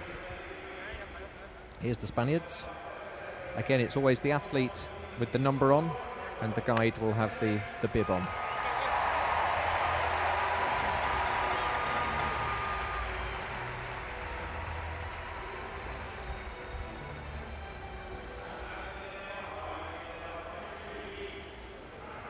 Chinese runners qualified in a time of 43.31.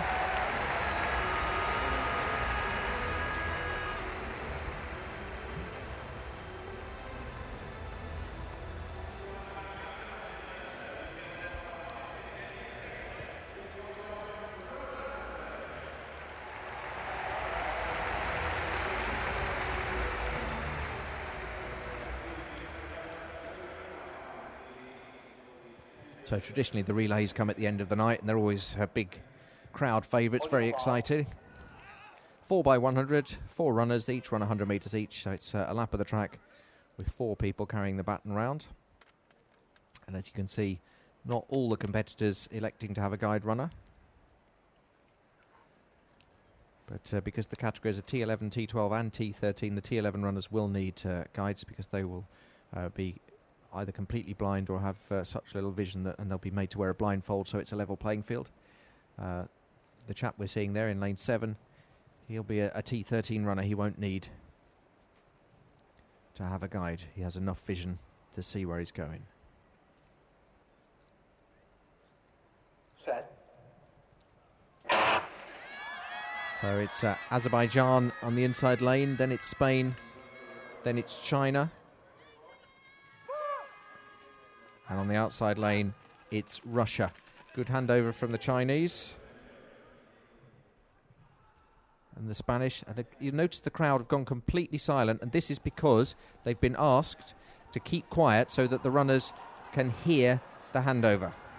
If you're thinking it's unnaturally quiet in the stadium, it's almost as though there's something wrong with your television. That's what's happened. And now they're allowed to cheer as the last handover is taken. And it's Russia against China.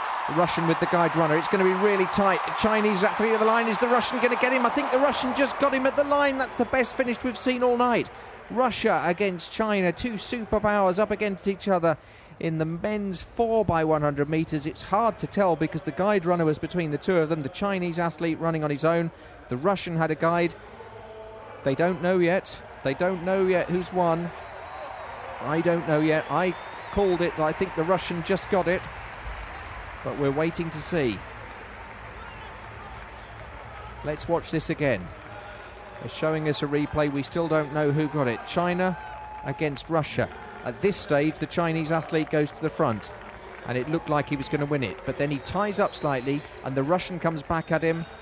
The Chinese athlete dipped with his head. The Russian may have pushed his chest forward. I honestly don't know. I'm going to say it was Russia. What do you think, Natalia? Call this one for me. Who's won this? Russia on the near side, China on the far side. Goodness me, it's close, isn't it? It's Russia. I'd go for Russia. It is Russia, yeah. Yeah, the Russians got it by 0.02 of a second. Russia 42.66. And that's a great win for Russia. Exciting, aren't they, the relays? Yeah, they're great. We've got another one coming up as well. We have.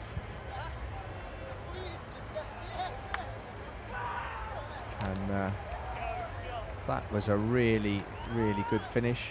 Russians, a couple of peas in a pod there with the white hair. Roland Straub just had a question here. Yeah. Do the guides need to be the same nationality as the athlete? Do you know, I asked Katerina that the other night and she said no. Traditionally they are, but they don't have to be. Oh, that's interesting. It's like when the England football team had Sven-Göran Eriksson as a manager and he was Swedish. You can have the best guide. You can pick who you want. That's what Katrina said anyway. I'm just quoting her. She's a Paralympic ambassador, so it's probably true. What happens if they win and then they both get a medal? Which national anthem do they play? Oh, well, it's always to do with the athlete. The guide only gets a medal as a courtesy, really. Speaking of medals. Ladies and gentlemen, the victory ceremony for the women's 100 metres T42.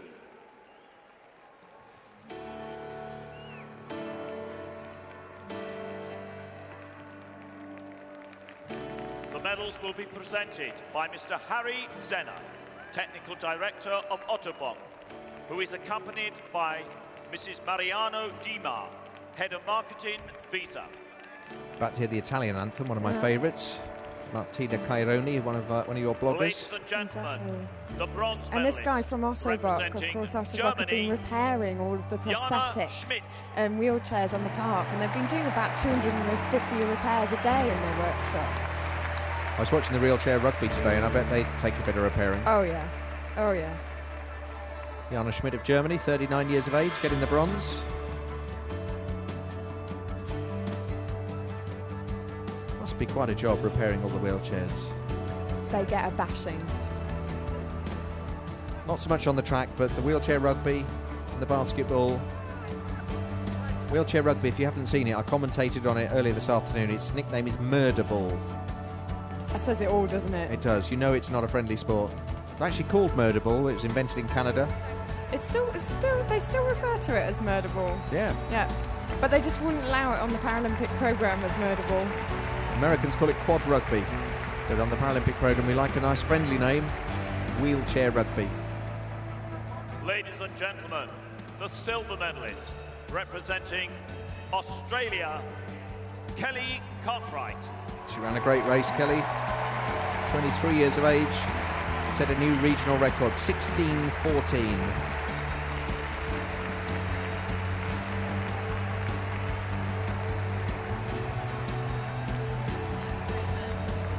And the lady who's won the gold from Italy, Martina Caironi, quite a character.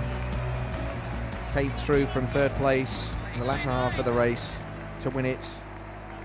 And we're about to hear the Italian anthem, and that's a good tune. I'll say one thing for the Italians, they do write a good song. There's Kelly. And ladies and gentlemen, the gold medalist, Paralympic champion, representing Italy, Martina Caironi.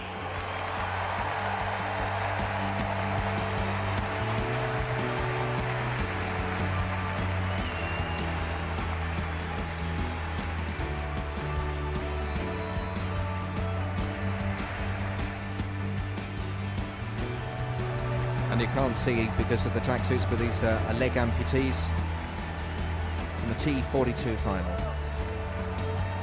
Above knee leg amputees. And if they were below leg, it would be T43. T43 or T44? T44 if it was both legs. Or the other way around. The other way around. Ladies I'm and getting there. As is customary, will those who are able please stand for the national anthem of Italy.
Martina Caironi, and she wins my special award for best singing of the national anthem of any competitor so far. She sang along to every single word of the Italian anthem. We've got some Paralympic news coming up shortly on this channel, and then we'll have a bit of powerlifting. We're staying with the athletics for another 5 minutes or so. You've been getting tweets from famous people. Yeah, Marlon Shirley is listening to us, of all people. Great to have you tuning in. He is the winner of the gold medal in 100 metre T44 from Sydney 2000 and Athens 2004. Good to have you on board, Marlon. And he's tuning in for the 4x100 finals that are coming up. He'll be cheering on the US team. And he said it's a shame that Jim Bob got hurt. That's Jim Bob Bizzle, who's not racing. And he also wanted to reply to somebody's inquiry. He said, I saw someone ask why the guide pulled up. So the guides pull back in visually impaired races before the end of the race. And he said the guide can't cross before the athlete does. So that's why. Absolutely right. And we saw one of the Chinese competitors last night, and the guide actually did drop back and then pushed the athlete over the line to try and get her from silver up to gold, and they got disqualified. So we might just have time to get this relay in before we lose people watching on the international feed.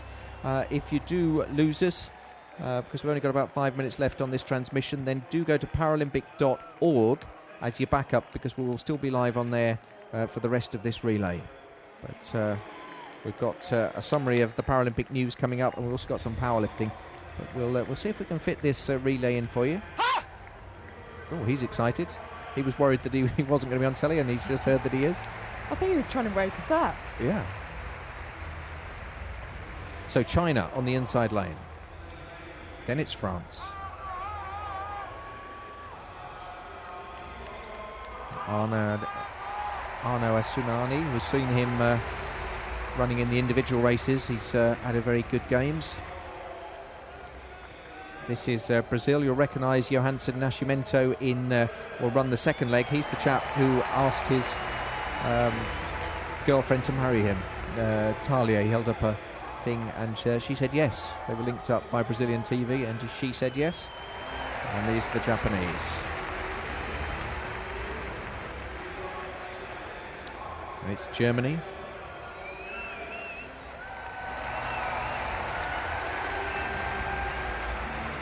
So this is the last big event of the night. There is scheduled to be some 200 metres heats coming up. Here's the South Africans.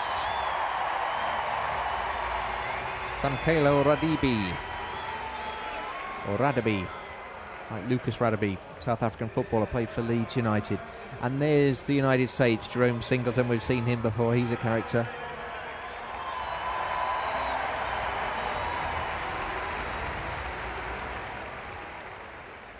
So China inside, then it's France, Brazil, Japan, Germany, South Africa, and the States in the outside lane. T42 to T46 final. Some will be arm amputees, some will be leg amputees. So they're all heroes anyway to start with.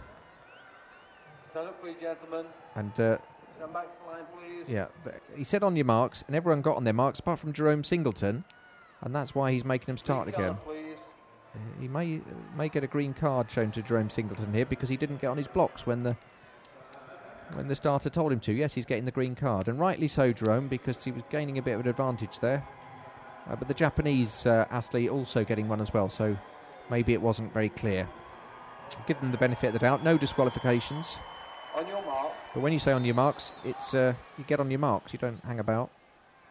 And still, Jerome Singleton's not getting on his marks. You're going to get yourself disqualified, mate.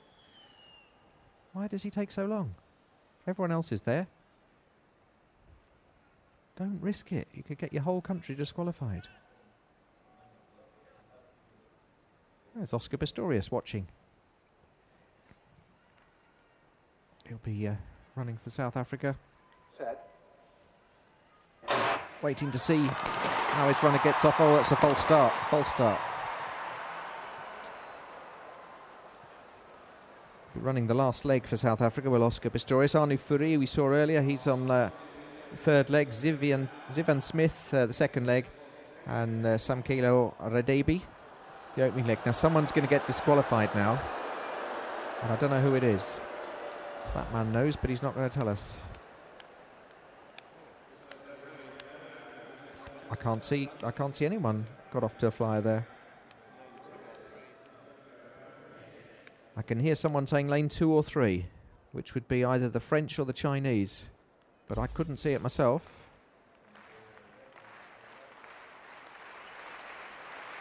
Oh, it's such a shame when people get disqualified for false starts, especially if it's your whole country gets disqualified because you twitch. And you just wait to see if the officials come out with the red card. Arsenal, will you issue a green card, please? No warnings. Okay, it's a green card. That's good. Everyone cheers because no one's disqualified.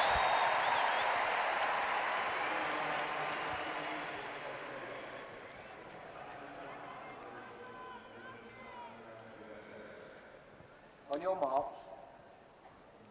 So the Americans have got a strong team. Singleton, Brown, Wallace and Leaper. South Africans with Radebe, Smith, Furry and Pistorius. They're in lane 7 and lane 8.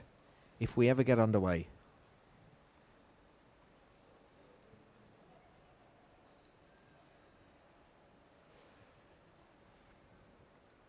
There's Oscar waiting to run the last leg.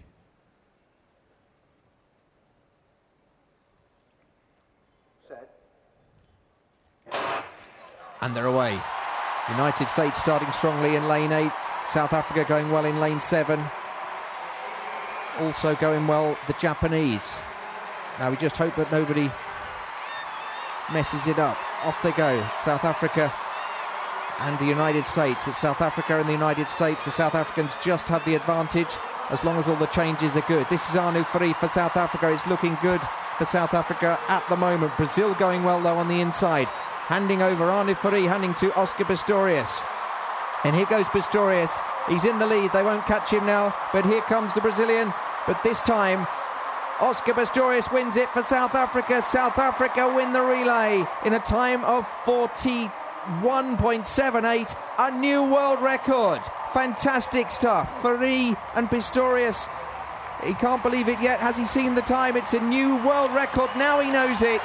Oscar Pistorius, after all the emotion of the Brazilian who beat him in the individual event when he had to settle for silver. This time the Brazilians were behind, but they couldn't catch him.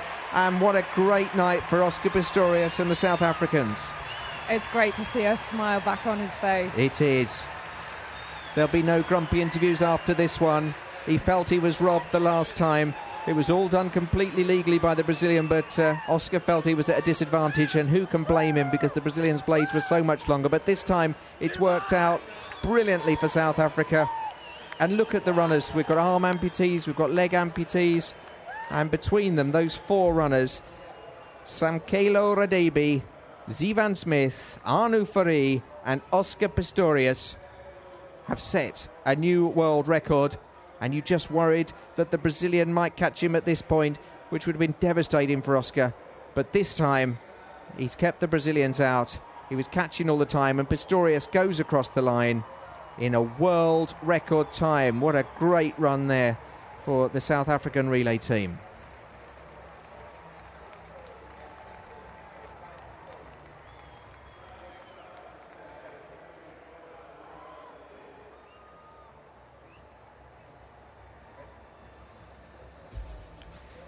So what a great moment to end on. This is where we're bringing to end our coverage of the athletics here from the Olympic Stadium on the international stream for television. We're continuing on the web on Paralympic.org. The South Africans celebrate. They're getting their flags. We'll just see the start of their lap of honour before we lose you. South African fans who want to continue watching, or anyone in the world, you'll have to join us on Paralympic.org and look for the athletics stream. Thanks for your company tonight, Natalia. You've been fantastic. You're welcome. It was great to join you. And keep following us on @Paralympic and like our page, facebook.com Paralympic Games. And here we see the South African team posing in front of that new world record, 41.78 for the men's 4x100 metres. 4 very happy chaps, Samkelo Radebe, Zivan Smith, Anu Fari and Oscar Pistorius. We're saying goodbye to you on the international channel, and I hope you'll join us tomorrow night at 7 o'clock London time. Goodbye. Goodbye. Ladies and gentlemen, boys and girls, we now have the victory ceremony for the women's T37 200 metres.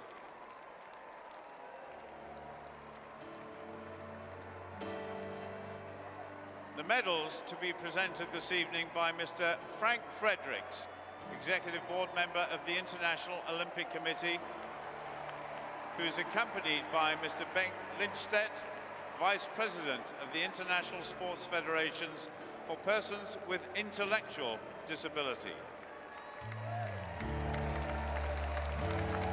Ladies and gentlemen, the bronze medalist representing Germany, Maria Seifert.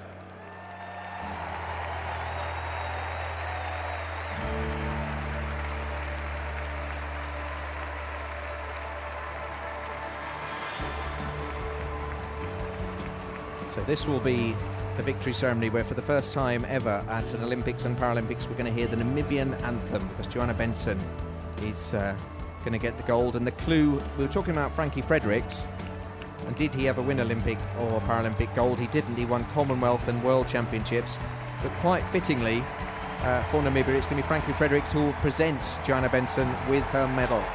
Amazing. And I do hope people in Namibia who are watching on the TV, and we've just said goodbye to the international viewers, but we're continuing on the web. I hope the Namibians have all retuned to Paralympic.org. Well, they should have been watching us on Paralympic.org anyway, because the other stream's just for USA and Canada. So we've said goodbye to USA and Canada, so hopefully all the Namibians have stayed with us. Namibians, if you're still listening and watching, send us a tweet, because we want to make sure you're here to hear your anthem for the first time ever at the Paralympics and the Olympics. We're going to hear the national anthem of Namibia. The Brit just getting the silver, but Joanna Benson, for the first time ever, taking a Paralympic title for Namibia.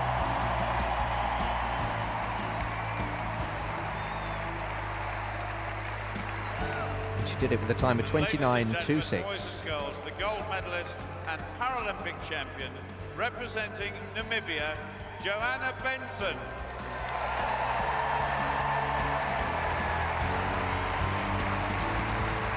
She looks slightly overwhelmed, doesn't she? She does look a bit overwhelmed. The runner who suffers with cerebral palsy. She's a T37 competitor. And Frankie Fredericks, the most famous ever Namibian runner in Olympic history, gives her a big kiss. And we're now going to hear the Namibian anthem, and I've no idea how it goes. So let's hope it's a good one. Send us your tweets from Namibia. Tell us how proud you are of Joanna Benson at Paralympic. Please stand for the national anthem of Namibia.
Joanna Benson looking almost stunned by what she's achieved. Bethany Woodward and Maria Seifert just coming up and giving her a lovely kiss, and just making sure she's all right, because she almost looks completely overawed by the whole experience. I don't think she can quite believe that she has won the first ever gold medal in Olympic and Paralympic history for her. And now we do get the lovely smile. There's the winner of the women's shot put in the F20, Ua Derska, setting a Paralympic record of 13.80.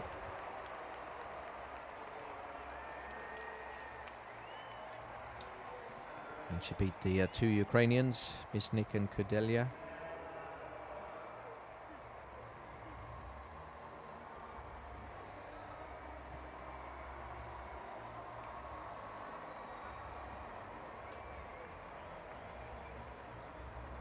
Just getting through that a few Namibians were watching it on our other channel, but if you have missed anything, you can watch it again on the Smart Player on Paralympic.org.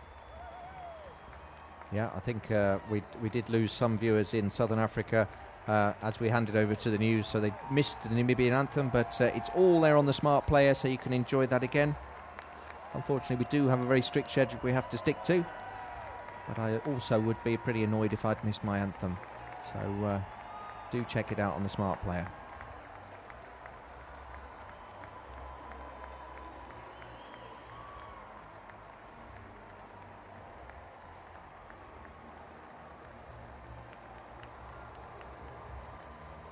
So that's pretty much it for tonight. There are a couple of heats scheduled in the men's 200 metres T35 round 1, but I'm not sure if they're going to happen or not. So we'll wait and see. There's the result of the javelin. Zhu Pengkai of China with a world record 64.38. Sajjad Nikparasat of Iran, and Branimir Budatic of Croatia getting the bronze.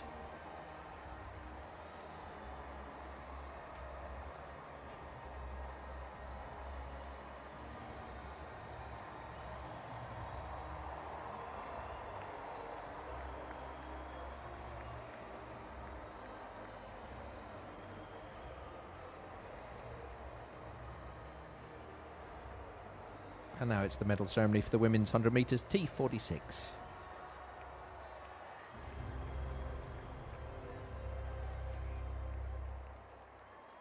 Ladies and gentlemen, the victory ceremony for the women's 100 metres T46.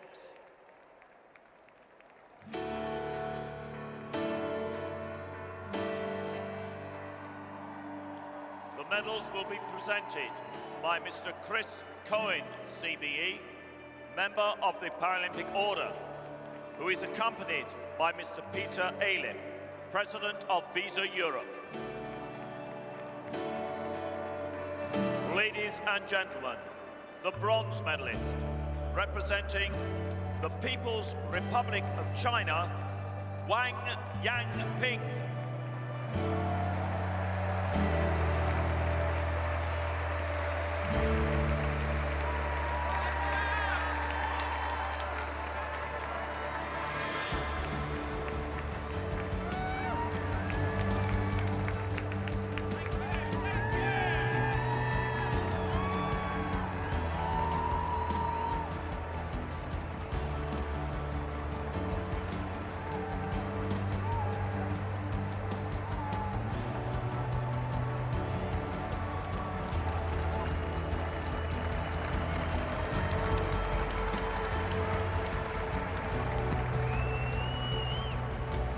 Ladies and gentlemen, the silver medalist, representing the Russian Federation, Nicole Rodomakina.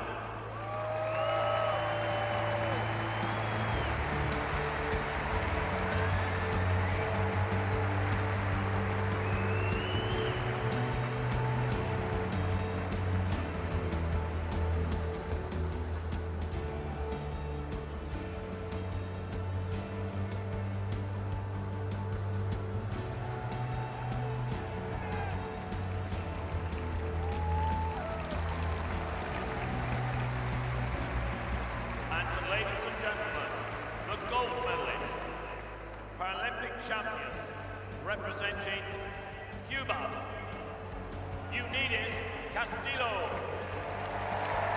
Unides Castillo of Cuba, gold medalist in the women's 100 metres T46 final in a time of 12.01, beating Nicole Rodomakina of Russia who set a regional record of 12:49, and Wang Yangping of China 12:89.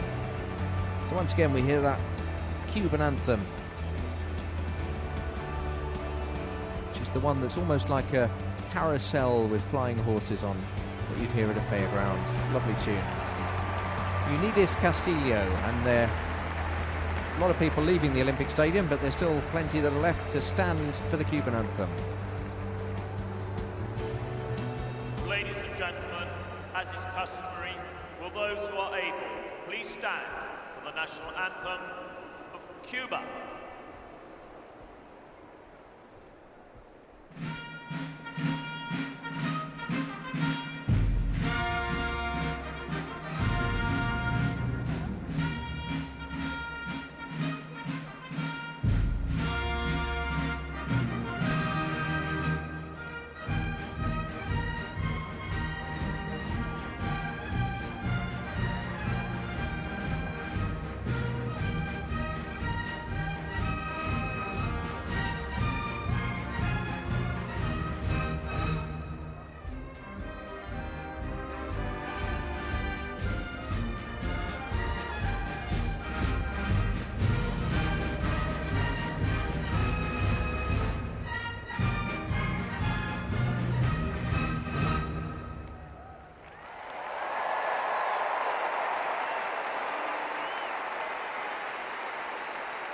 Ladies and gentlemen, your Paralympic medalists.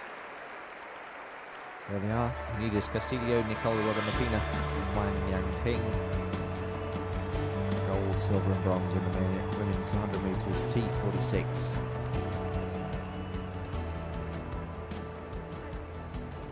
Didn't you say that was your favourite anthem earlier? The Cuban anthem. I've said that to a lot. I've said that about the Italian one.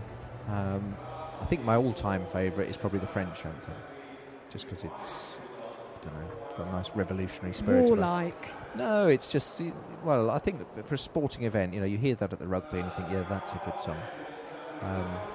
I like the Italian one because it's sort of operatic and it's a little bit longer than all the others. It's like an extended version. So all the big events have finished and the stadium's emptying, but we're just going to stay for two more races, and they are heats of the men's 200 metres, the T35. I hope you're still following us on the web at paralympic.org. Send us a tweet, because we've lost most viewers across the world on TV now. We've just got the web people with us, and we're feeling a bit lonely. The Olympic Stadium's emptying, and we've just got these two heats. So send us a message on Twitter at Paralympic, just telling us what you're doing and how you're enjoying the coverage and what your favourite moments have been at the Paralympics so far. So it's the T35. This is for cerebral palsy runners, men's 200 metres. The Russian Ivan Otlyakin, Villanueva of Mexico, Barrito of Argentina, Mokgalagadi of South Africa, and Sam Ruddock of Great Britain. To go home, Mokgalagadi, Sam Ruddock.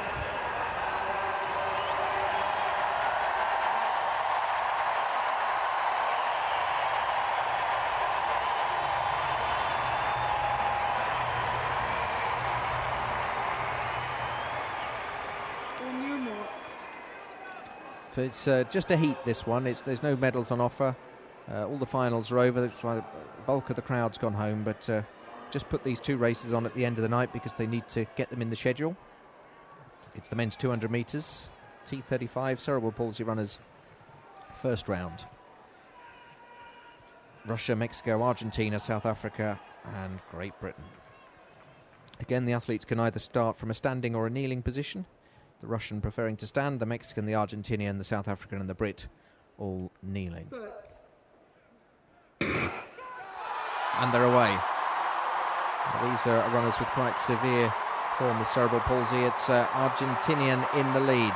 The Russians going well on the inside. It's the Argentinian from the Russian. Barrito of Argentina is going to win it. Here comes the South African. It's the Argentinian, then the South Africans catching him quickly. The Russians tying up quickly. And we can see the South African tying up a bit there, but it's Burrito of Argentina who gets across the line. Mok Galagadi of South Africa coming in second, and Otlia King of Russia in third place. And the Argentinian absolutely delighted with that. Hernan Burrito qualifies with the regional record of 27.19. Tiboho Mok Galagadi of South Africa, 28 years old, qualifies with a personal best. And Ivan Otlia King of Russia also qualifies with a season's best. Sam Ruddock of Britain finishing fourth with a personal best of 28.75. And the Mexican Villanueva, 23 years of age, a long way back with a time of 31.51.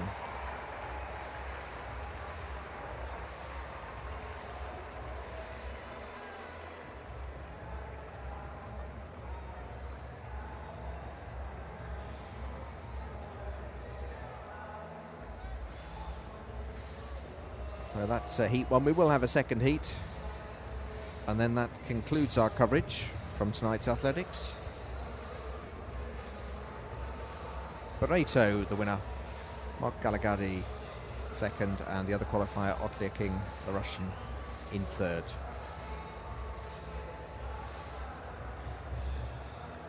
And South Africa's been trending on Twitter this evening. Has it? Yeah. Excellent. For what has it been trending? It's been trending, I'm guessing, for the South African successes. It came up right after the men's 4x100 final. What does that mean? You're a social media expert. When something's trending on Twitter? It basically means lots of people are talking about it. So if lots of people start using the word South Africa, then it comes up on the Twitter trends.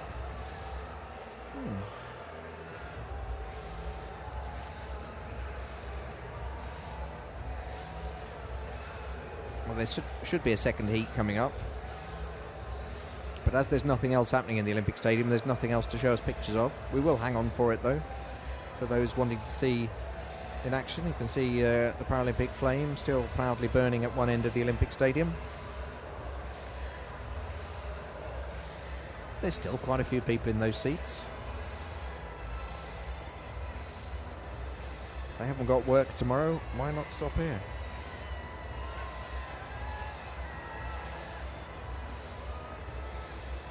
No, that shot must have been recorded, because the seats are a lot emptier now as they've come down.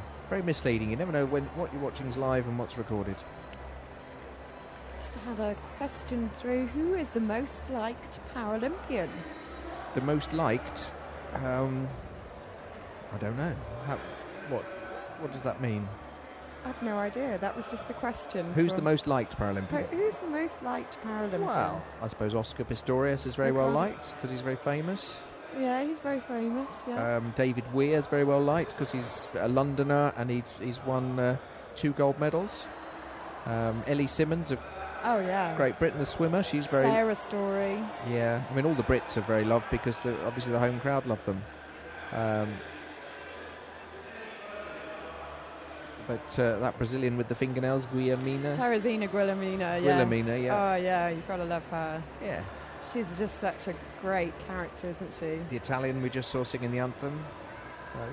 And then, of course, there's Alex Zanardi, the Formula One racer who won gold in hand cycling today. Absolutely, yeah. He's been very popular. Lost his legs in a car crash. And was in the hand cycling, which was actually at Brands Hatch. Yeah, it's the first time he won gold on that course. He's come second and third as a race driver, and he won gold today for the first time. So they're entertaining the crowd with a bit of Tom Jones now, Welsh singer. It's not unusual. Is this where you start singing, Jeremy? No, this is where I tell my Tom Jones joke. So this man goes to the doctors, and he says, I keep singing Tom Jones songs. And the doctor says, yeah, what you've got there is Tom Jones syndrome. And he says, oh, is that very common? He says, it's not unusual. So that's a Tom Jones song, which they're singing now. Oh, gosh, I hope the racing starts soon. So do I. There's these 2 athletes walking through the Paralympic village. One of them's very tall, and he meets a guy coming the other way. And he says, excuse me, are you a pole vaulter? says, no, I'm German, but how do you know my name? You like that one? Oh, I'm only laughing out of desperation. I used to go out with a javelin thrower, but she chucked me. Oh no! Please start the racing. Men's 200 metres, T35, round 1, heat 2.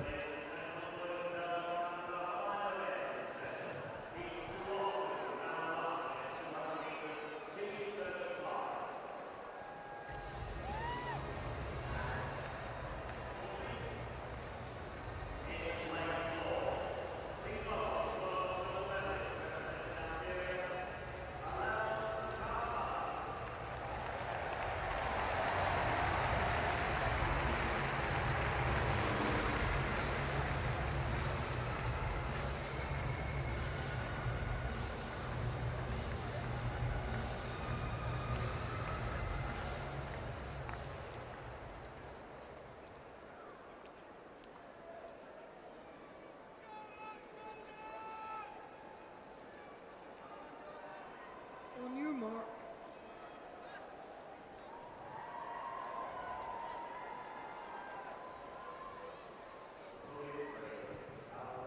So this is heat 2. Fu of China in 3. Boukalfa of Algeria, the man to beat, in lane 4. Bubnov of Russia in 5. Howe of Great Britain in 6. Tsarak of Ukraine in 7. And Stein of Germany in 8. And as expected in lane 4, it's Alal Boukalfa of Algeria, who starts extremely well. He's got a season's best of 26.68. The Algerian in the green in lane 4, going extremely well. Fu of China in the red just inside him, and now Fu of China comes past, and it's the Ukrainian Tsarak who's going to come through and win this heat. Tsarak of the Ukraine and Fu of China, then Boukalfa of Algeria in a very heavy fall at the finish. Ukrainian kisses his badge. Yuri Tsarak qualifying with a world record time. Oh, we can't believe it. The crowd that have stayed behind for the heats rewarded with a world record, 26.58 for Yuri Tsarak of the Ukraine. Second, Alal Boukalfa of Algeria, qualified in 27.39. And also qualified Fu Jin-chan of China in 27.42, qualifying with the season's best.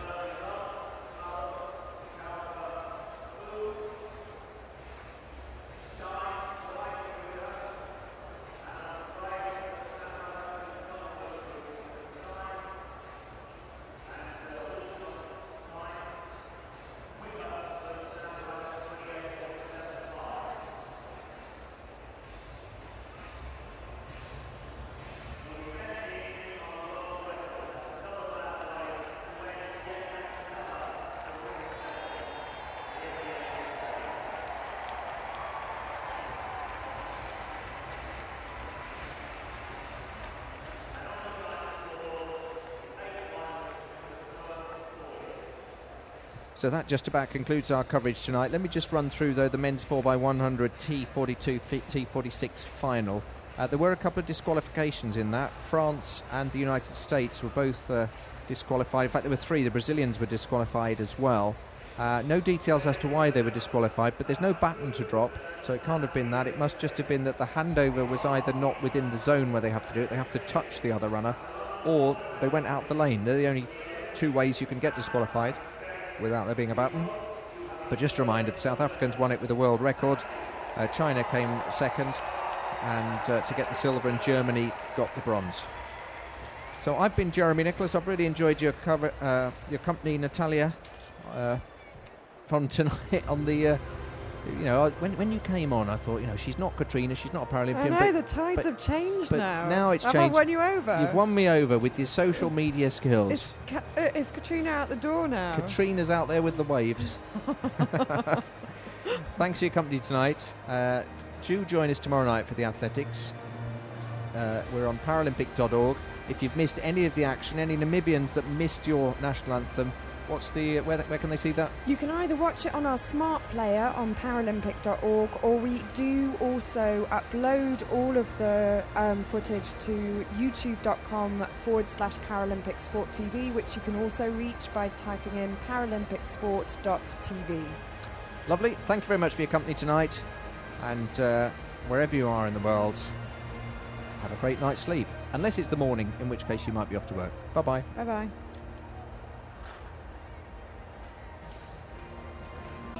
Martin Sinclair and 10 Johnny Patterson. Our referee Alvaro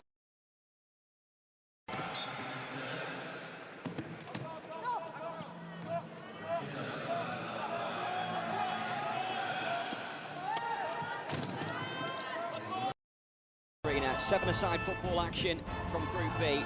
The battle for third spot. Navy blue shirts with the Olympic logo on the front of the shirts, with white shorts and navy blue socks.